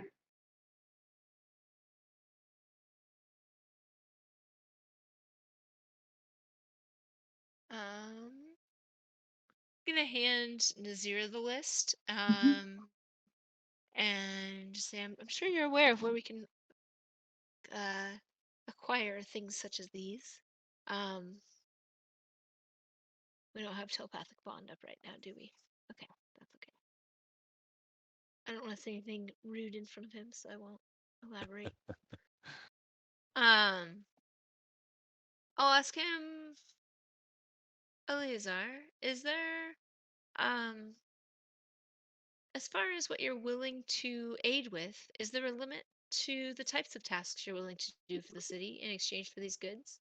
We had in mind perhaps assisting with, well, Nazir, you could specify some of the spells that we would be interested in his assistance with. Oh well, we're trying to create an arcane circle. I could be of some assistance, but I would need to look would need to be some of that knowledge. I would need shared with me. Some of the specifics, but I believe that I could be of service. Certainly. And you're willing to come to the city to help with that? If you can deliver some of what I need, I could come to the city and see what I could do. Okay. But you can Do come any through on your end. items? I'll look over the list. Yeah, I will see what I can do. If this is something we Yeah. can accommodate Um, you with. yeah, it's certainly like a lot of these like more common stuff, like you could certainly, readily acquire. Even probably like Eleazar could probably get some of this stuff in Ketin, but he'd probably like drain the local supply really quickly. So to get a more regular and substantial supply, you could certainly help. Like the common stuff I'll like tell the him acquiring goods is one of my specialties. He seems to not quite warm up to you all as the conversation, like actually when you're telling him and kind of confirming, looking over the list of like what you can provide. Some of the things like you're not even sure what they are, Nazir is able to help like translate. And many of them, you're even the ones that are fairly exotic, you're pretty sure if you couldn't like locate in the wild, you could probably find at maybe a little bit elevated price somewhere at the markets in Pasa, um, or even down in Urdura.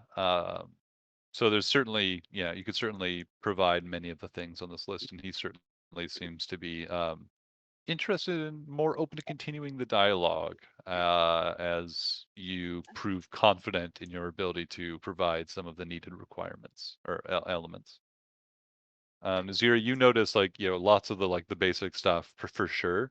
Like every wizard is always needing more parchment, of high quality and high quality inks and things, and lots of the common things like chalk and incense, of course. But you do see some other like more higher level or esoteric elements and components like specific gems or like you notice that he's asking for a jeweled dagger of exceptional value. I know what that might be a component for. That's what I'm Given your super recent curious about. Zira knows. considerations and studies of like what you're going, like what spells you're taking with your level up, you would recognize the jeweled dagger specifically as used in the create homunculus spell. Okay.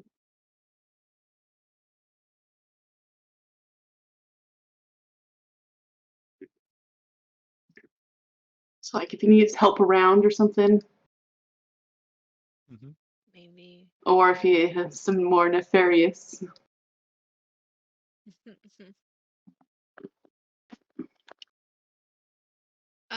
When as he starts to warm up to us, do I get the feeling that he's sincere, or is it more like More conniving? With the insight check you had before, it's hard to tell. You definitely felt like there's some sort of uh, fabricated or like act going on here, but you're not sure quite what it means. You haven't so detected any interesting. like deception per se. Like you haven't like you're not sure if like you don't feel like this person is lying to you, but their whole like demeanor and delivery and like a little bit of like maybe like a hesitation before they speak or respond makes it seem like there's something weird going on with them, which makes it even harder to like discern those like finer nuances, but you don't get the impression that they're like overtly lying to you or trying to deceive you here. And in fact, they haven't really like put you in a position where you'd be obliged to do anything. Like they haven't like gotten anything over you at this point. Like you could just walk away with no at any point right now, and they'd be seemingly happy enough to see you gone. So they don't feel any like deception or trap here at all. Okay. And when I'm assuming my detect magic would still have been kind of going when he starts talking to us. Mhm. Do I detect illusory magic on him Um, specifically? he has stayed outside the range of that spell, I believe. Okay, yeah, probably because it's like 30 feet. Okay. Clever. Okay. Interesting. Wait, Oh, actually, if you ever hold on. want to take a trip I to the have. Go ahead. Oh gosh, I have. Some of my spells have extended distance, and now I don't remember what the condition is.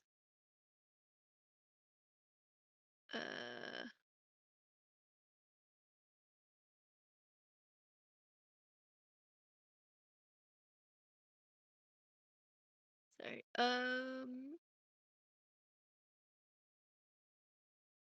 When. Oh no, I think it's.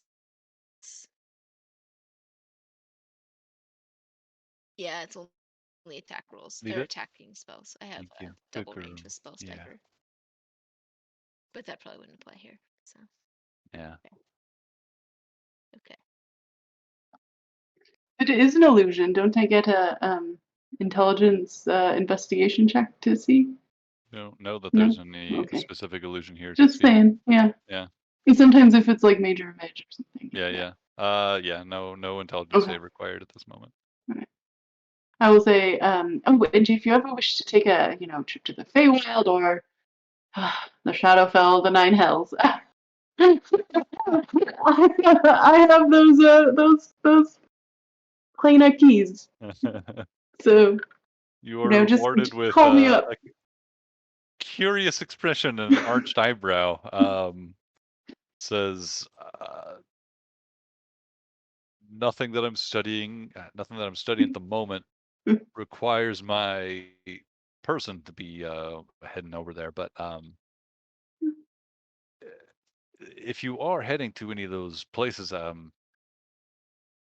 you'd like to investigate some things for me. Sure. I'm probably heading to both the Shadowfell and the Feywild. Feywild more quickly than the Shadowfell. Shadowfell's still a bit out. Probably, hopefully, not heading to the Hells because that would be horrible. Yeah.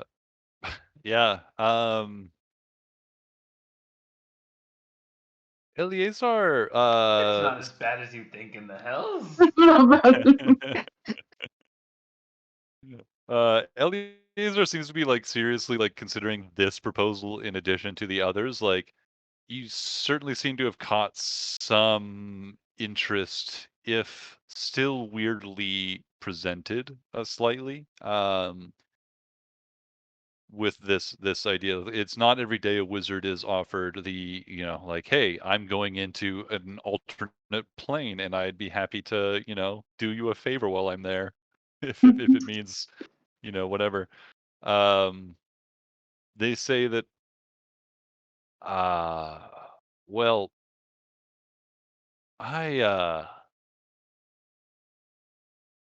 you all are certainly interesting guests.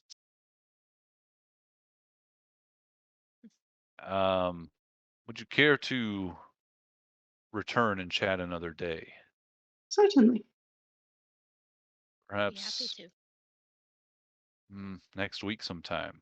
Next week. Feel free to send word when you're on your way. Day in advance would be nice. Okay. I didn't want to further upset you, so. Noted. You must understand it.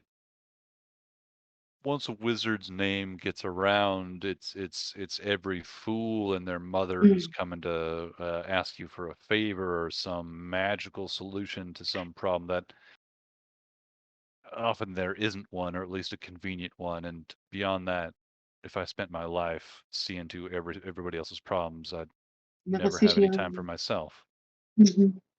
So some effort must be maintained to preserve my lifestyle. That's understandable. no immediate disrespect, or at least long-term disrespect, is intended. My initial demeanor is meant only to scare away those that might come calling because they had a bad dream or because someone got sick and they think that I have the secrets to immortality. But we may have something to share with one another. I It should would like be that great very if we much. could. Yeah, it would be wonderful to come back again. As a heads up, it might be good for you to be aware that there may be some roving bands of undead running around these parts. Not sure how much of the commotion at Ketin you were aware of, but um, we were able to dispatch of the biggest part of the problem. However, there was quite a horde. Some of them may have gone roaming about. Just keep a wary eye. I'm sure you won't have any trouble with them. I mean, if you can make this grand display of illusion, then I appreciate the warning. I will keep an eye. I do occasionally venture out of my home, so I'll be extra wary when I'm out. I doubt any of them will find my domicile, but I will be careful when I'm out and about. Thank you. Well, you've presented some Do you interesting see opportunities for me. surprised? He seems nonplussed by that. It's like, undead, come and go. This land used to be covered by him, you know. It does add a little bit more weight to your initial dismissed plea for his aid. But you guys have come through despite his ignoring of you. So maybe you didn't need him in the first place. Yeah. We just He- wanted to give him the opportunity to XP! positively, yes, there we go. To level up because everyone knows you get 2 spells when you level up. But yeah, he requests your to give him, a week or so and call on him again. Don't worry, we shall keep your location and name secret. I appreciate that. Unlike some, I don't want to create a big name for myself. I'd rather be left to my own. Seems quieter that way. And just Safer. at the risk of sounding repetitive, do I get anything weird off of his specifically wanting to wait a week or so? Or is do I get any vibes that he's planning anything? Sure. Yeah, you can give me another insight check towards the tail end of this conversation. There's certainly been a few shifts in his demeanor along the way. Yeah. Oh man, it's not so good. 9, I think. Yeah, 9. 9. Yeah. Yeah, I'm rather saying this weird, sometimes delay in his response and this sort of affected demeanor. It's a little bit odd, but and hard to read. But you don't sense any, you still don't sense any deception. There is it. You get the impression that they're scheduling something in their head. Mm. Okay. Did you have any other questions for our new acquaintance? No, I don't think so. Do you ever grow wish you had other if should you ever wish you had any other wizards to talk to, feel free to send me a sending. I'll keep that in mind. I love discussing arcane theory, and none of my companions quite, understand or comprehend it the same way. Well, I suspect that you and I don't understand it quite the same way either, but it could be Probably interesting to not. see That would where be so we fascinating. diverge, Mhm. perhaps. Keep that in mind. Well, nods to you both, and without further word, just turns on their heel and walks back into the hidden chamber that they walked out of. Oh well. All right. Until we meet again. I make sure I share with Nazira the vibes I got. And the. Oh, maybe we should be not planning to quite- become an edge. As we're some distance away. Yeah. I'll also ask Nazira to look closely at the spell list and to see if there's anything else that she could determine about like the types of spells he's trying to cast. I mean, Yeah. like if I were an illusionist and wanted to be largely left alone, then I'd probably just do similar, creating a illusion of myself and send it to meet people. Save me the trouble. Yeah. That seems pretty logical. But maybe he's nefarious. I wonder, it's just hard to know what we could be walking into. Perhaps some of our comrades will want to accompany us when we come back. Yeah, but it's exciting, isn't it?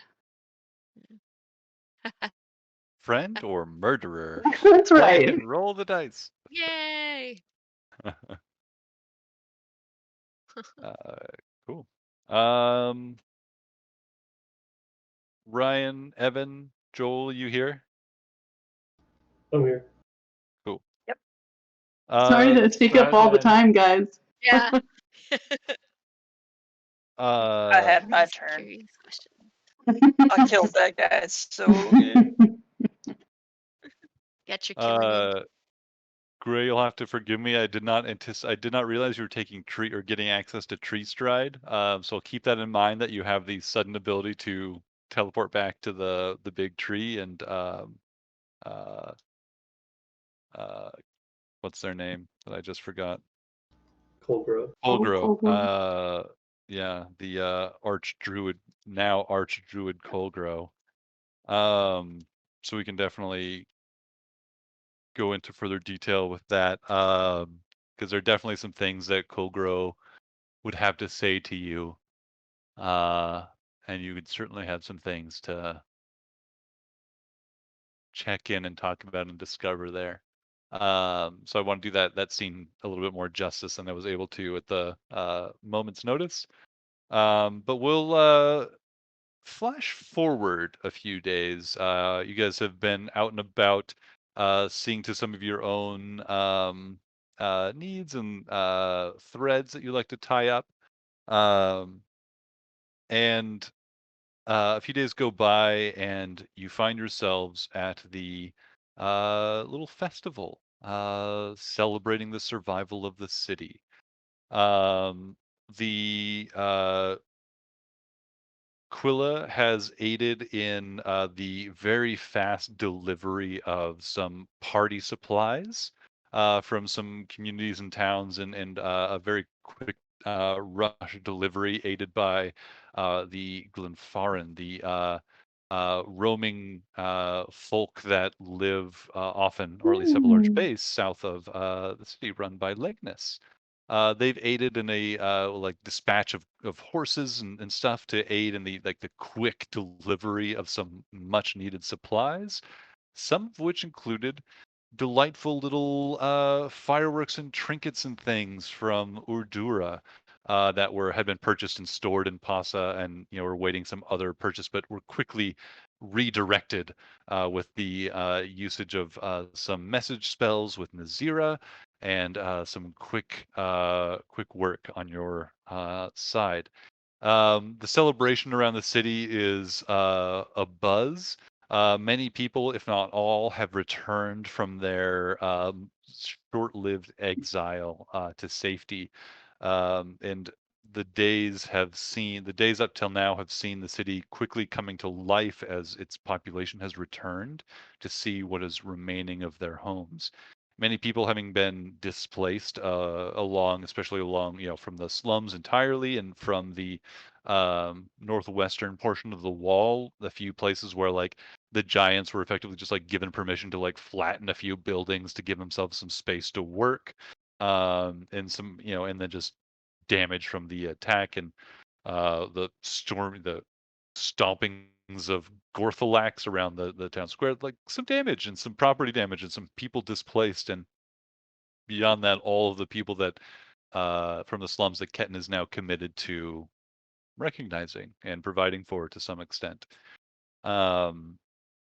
It is a heavily it's a high activity time for the city, and people are happy, lively, alternatively partied a little too much and drunk and in a stupor on the street. But excitement all around as the party is in full swing.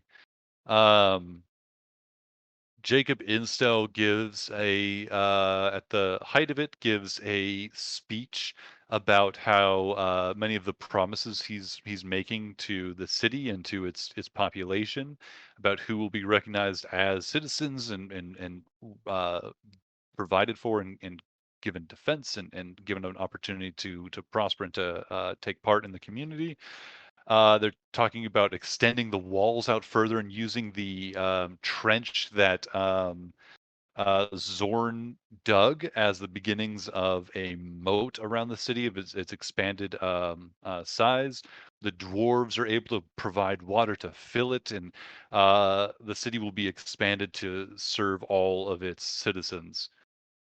He says that to serve this end, much of the walls around the city will be dismantled to be used to in the expansion of when the walls are built farther out. These materials will be much needed in that project.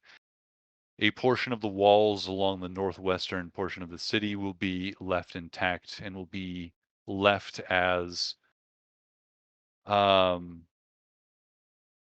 left to honor those who fought for the city's survival, and certainly those who fell in its defense. The outside side of the wall will be dedicated to all those heroes who took part in the city's defense, especially the Big Help Gang who brought this the true nature and depth of the city's peril to light, but all those who took part in the defense and saw to the survival of the city in any way. The interior side of the wall that will be left will be dedicated to those who died in its defense. The outside to remind those who come to our city of our strength and our unity, and the inside dedicated to ensure we remember those who sacrificed everything so we could live better here.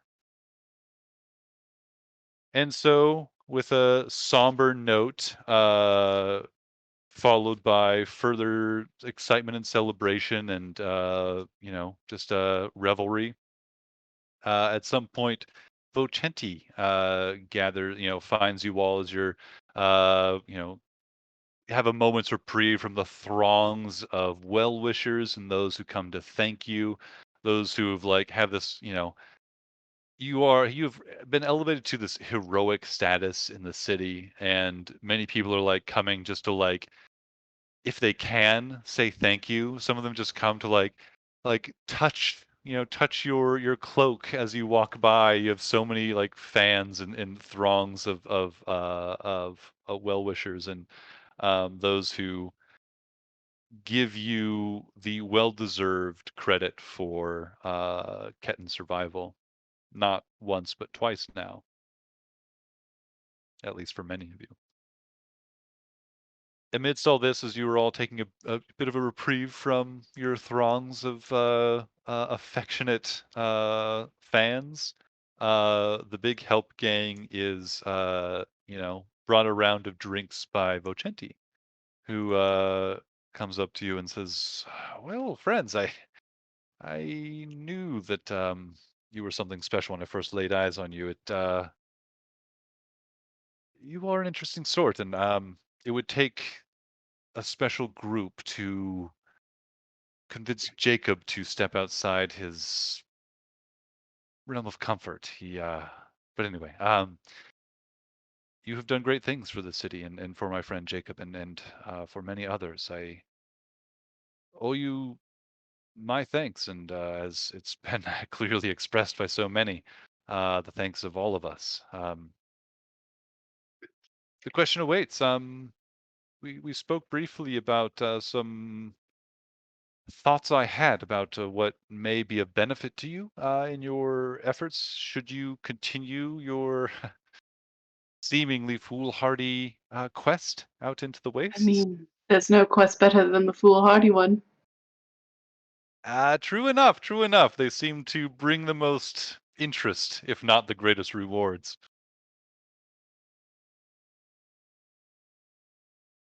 Tell me, Vicente, do you know anything about the Shadowfel? Only what is written in the tales. Hmm. I have not been there myself, nor would I wish to, from what I've heard of it.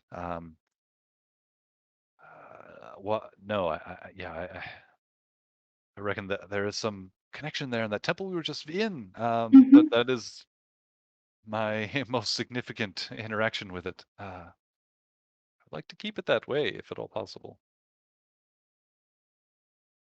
Yeah, so would I, but unfortunately. The foolhardy adventure awaits, I guess. Then. Yes. But first we'll go after these other objects that you mentioned. Yes, well, as I said, there's a certain map that may be of interest to you that could aid you in your quite well displayed and effective abilities to quickly travel around. You would. I really want that map, Vicente. It I mean, is. not only is it very helpful, but it's also a map of the people. So, you know, You could see really. no better home, I'm sure, than in your hands. Um, Getting it from its current owner might present some challenge.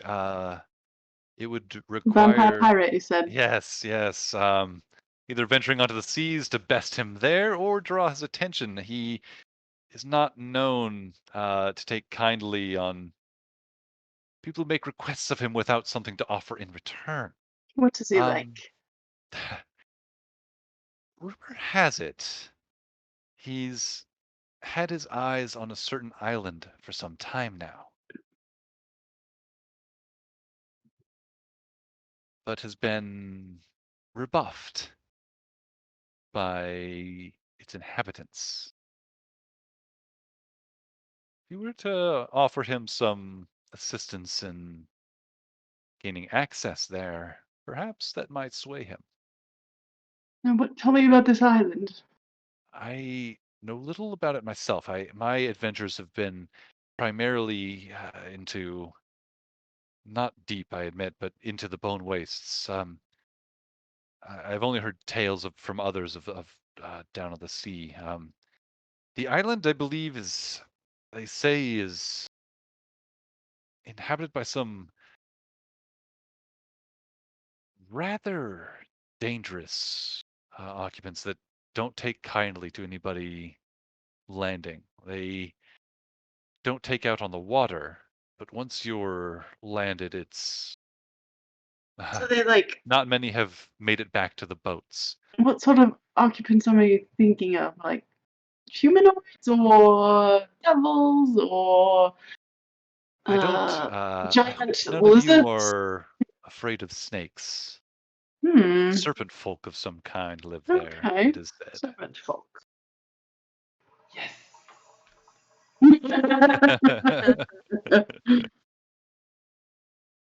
I've heard of serpent folk before. I'm going to roll my history check, Mark. Sure. Would I know of this pirate or these serpent folks from my time at sea? Oh my gosh. Interesting. Yeah, Or can I roll my give me a history check. 14 for the serpent folk. I mean, you've heard of serpent kin of various kinds from stories and such. It's rumored that they linger in the jungles far in the southeast of the continent. But you don't know much. So far away, your 15. education was pretty old, limited to the Secret Kingdom. 15. Yeah. You've heard rumors about a vampire pirate that darkens the skies above their ship, but you don't know much about this island. Okay. You mean a vampirate, Mark? A vampirate. Yes, thank you. That's wonderful.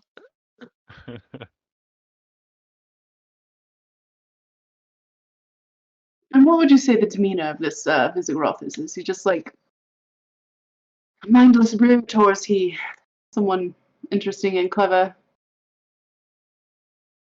I never dealt with the man personally. Ah, But reports have it that he's deadly for certain. But not one for wanton slaughter. good. Seems rumors have it that he is clever. But I know little of his exploits beyond that he's been quite successful and amassed at least a few ships under his banner. That make him an admiral? I think technically it would, but not Or is sure that if they more of follow a such bureaucratic title? they follow the same chain of command.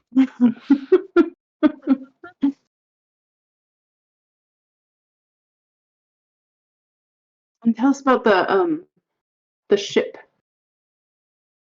Yes, the ship, as I said, it's in the hands of the dwarves of Mysterious dwarves of the Cranstone Cragstone. Hearth. Correct, yes.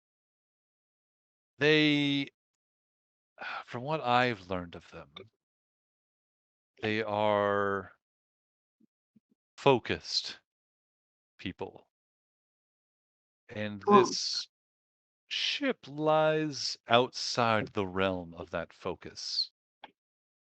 They do not understand the treasure they have.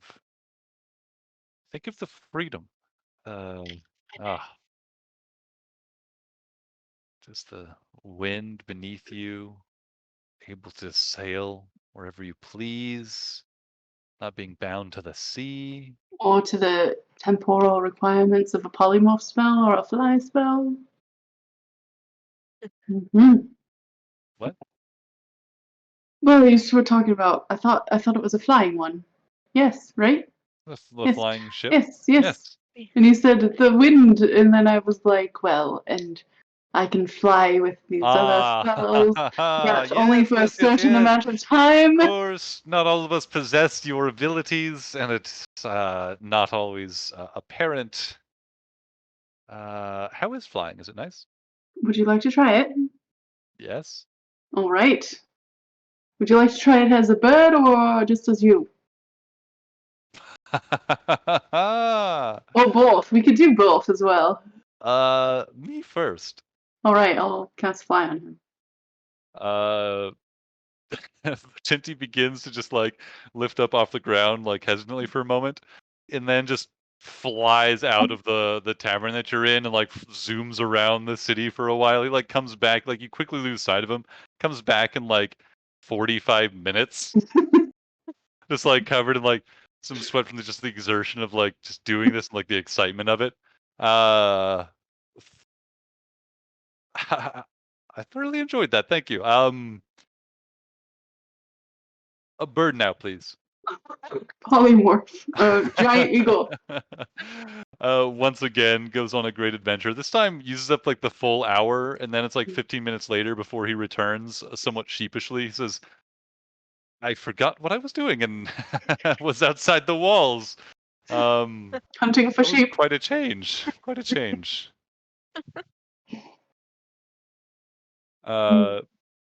He rejoins you, profuse thanks from that experience. He says that yeah, the ship, the dwarves of Cragstone, beneath Cragstone Hearth, have this ship just like basically like in storage is the rumor. That it would probably take some effort to gain the trust of these dwarves who are famously reclusive. Oh, I do. And get them to part with this. He does say sheepishly, though, if you were to seek alternative methods of Mm. freeing the vessel, it isn't located beneath the city, so may not be as well defended as, like, you know, you're not striking at the heart of these dwarves themselves. You may be able to take this without them realizing.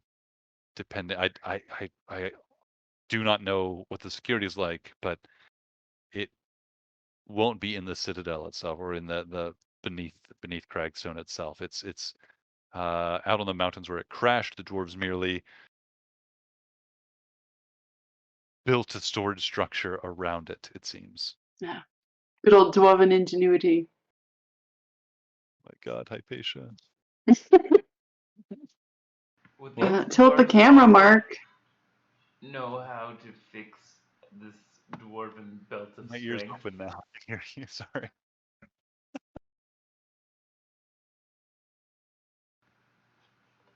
Would those Hypatia dwarves Hypatia just had a bath and just being a wild beast on the couch. go, Hypatia, dry your face? Oh, your What's up? camera, Mark. We want to see this. She's kind of Oh, she's chilled stopped out now. Aw. Yeah. Okay. Hypatia! Hypatia, you're on Aw. TV. Hey, Paisha. Oh, she's Oh. getting so big. I know. You hear her? Is she whining? Yeah, she's like, what? Yeah, that was you. That's what you sound like. She's Yeah. so cute.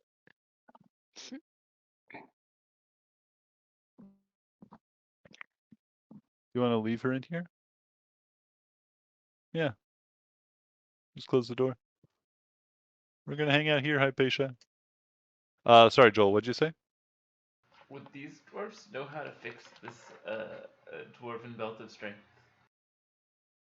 Good lord, that dog's crazy.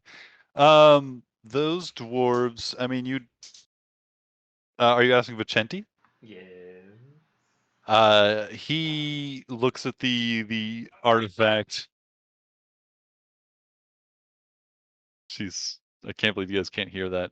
She's like a little gremlin creature. He looks at the artifact and says that if What a good anyone girl. could, it would be them. They are craftsmen second to none. And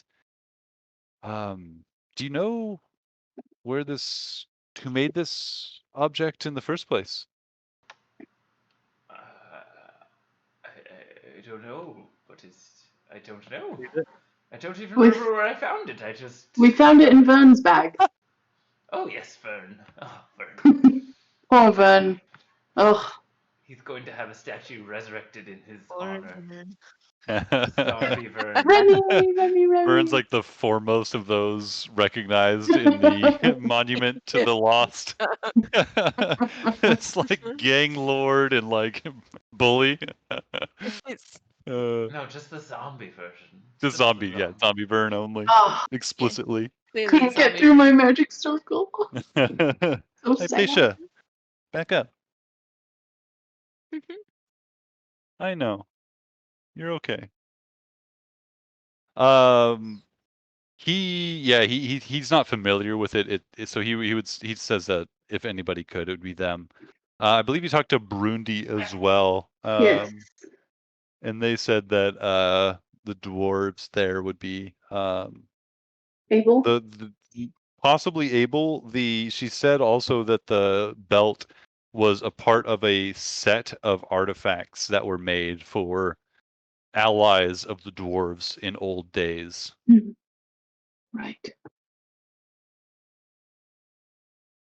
Excellent. Well, Yeah, I think seems you like were we have gonna. dwarves to find. I I, guess. I think you were gonna work with them and try to fix it. Is my goal, of course. Yeah. I love items of power. Wow, people have never heard you use that voice before. What voice? This is my voice. Normal. Hypatia, you're such a crazy beast. Your nipples just did repairs on you. Yes.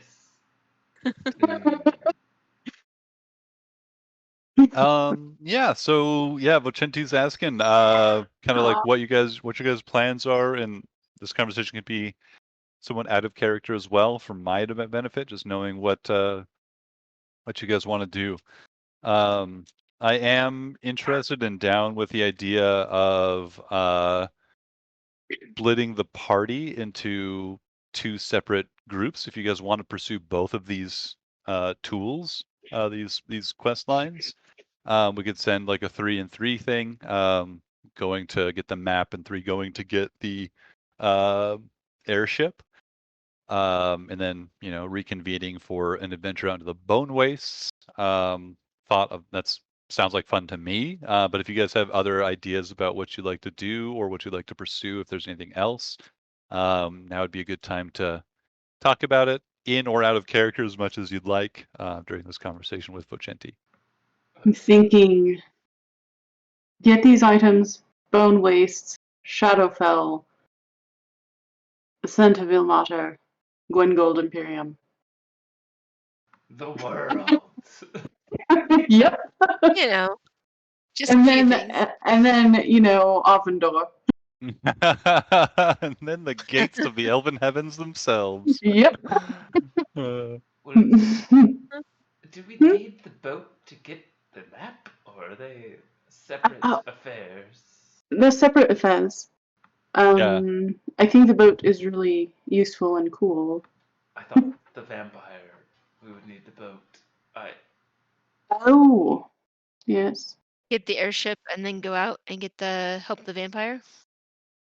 But having if we want to airship split would the be party, if we want to split the What they party, say, always split the party. I'm sure we could find passage at sea to go out and I do believe he occasionally alights in Scofia. Is that correct, Vicente? Yes. He, those contacts I had of his were based in Scofia, and my understanding is he would return to his lair there at times, but he lives mostly out at sea, and I presume he has some safe harbor out there that he keeps to himself as well. I am planning to do a legend lore on him, so hopefully we will find some additional information. I don't want to go into this without knowing more about him. I like to have the upper hand, as it were, a little bit. Any information you gain about your enemy before meeting them is certainly an advantage and most welcome. Hey, are you planning? His name is Visigroth. Visigroth? Mm-hmm. Okay. Well, I for one, very interested in flying boats and dwarves. Wherever our party decides, I shall great be adventures. going to the mountains. I'm interested in both, but if I have to choose, I'll go after the map. I would love to plumb the secrets of these secretive Craghearth dwarves, but another day perhaps, if I have to choose. Feel a call to the sea, if I must be specific. Though I would love to go to Cragstone Hearth as well, and my current work among the free cities would lend it well to Either stay on place. land. I mean, if we go to Scopia, you could set up a trader to there. I believe my Sure. family. Do they already have one? Scopia's on the. Yeah, I mean, It is on the we're like coast. kind of all on the coast originally. Yeah. They're still in the free cities, right? Yeah, they're still Yeah. in the free cities. They're Leave like it, surrounded Acacia. by the Briarwood, and they have the maw out right outside their Right. port. So which makes it hard If to trade go ships. by ship. Leave it. Yeah, we were mostly. I guess my family mostly did like the twins around to Pazan. Yeah, I thought you were a little you bit. were like a city or a river-based one. But Yeah, I mean, I Overland think. Travel Company or Trade Company, I Well, believe. my family. I think the old family route is like using the rivers and then like and the ocean, but then my brothers are trying to start an overland route to. does her family the already cities. have connection to Scopia, Mark? Likely they'd have at least some like trade contacts there, if not like an office. Yeah, I think they have an office Mm. there already. At least I was envisioning that, though. That hasn't come Makes into sense. Quilla's lore specifically. So hard to yet. choose. Well, I mean, it's easy for me to choose what to do. Guys, I'm gonna call it a night. I'll catch y'all later. All right, sounds good. Later, y'all. Yeah. All right, good night, Evan. He didn't tell us which one he wanted to do. Mm-mm. I also am going to need to head in for the evening. Yeah. And I Okay. need Yeah. to bed. Yeah. But yes, I'm game with whatever the party wants. But you know, We can. Mark, we you're can gonna check have a the- hard time. It sounds one like getting place. us. And Nibbles I'll is have a hard on time. I me. know. We'll have such an easier time with only a parties of 3. I know, right? Mm-hmm. True. If we do split the parties, How would we run Yeah. it? I think. It I would we'd choose have the to C. schedule it. We'd figure it out. That would certainly play into how it rolled out.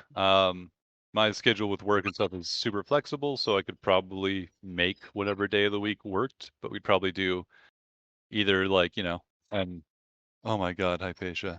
Either a different day for one of the groups or, I could possibly commit to doing for a while at least, like 2 games on Sunday, but that would be a lot.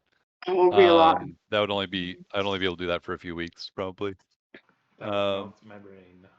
But doing on an alternate day, I could probably handle for a while. So that would be fun. Running some smaller games if you guys want to. But yeah, if you guys want to approach it differently, you guys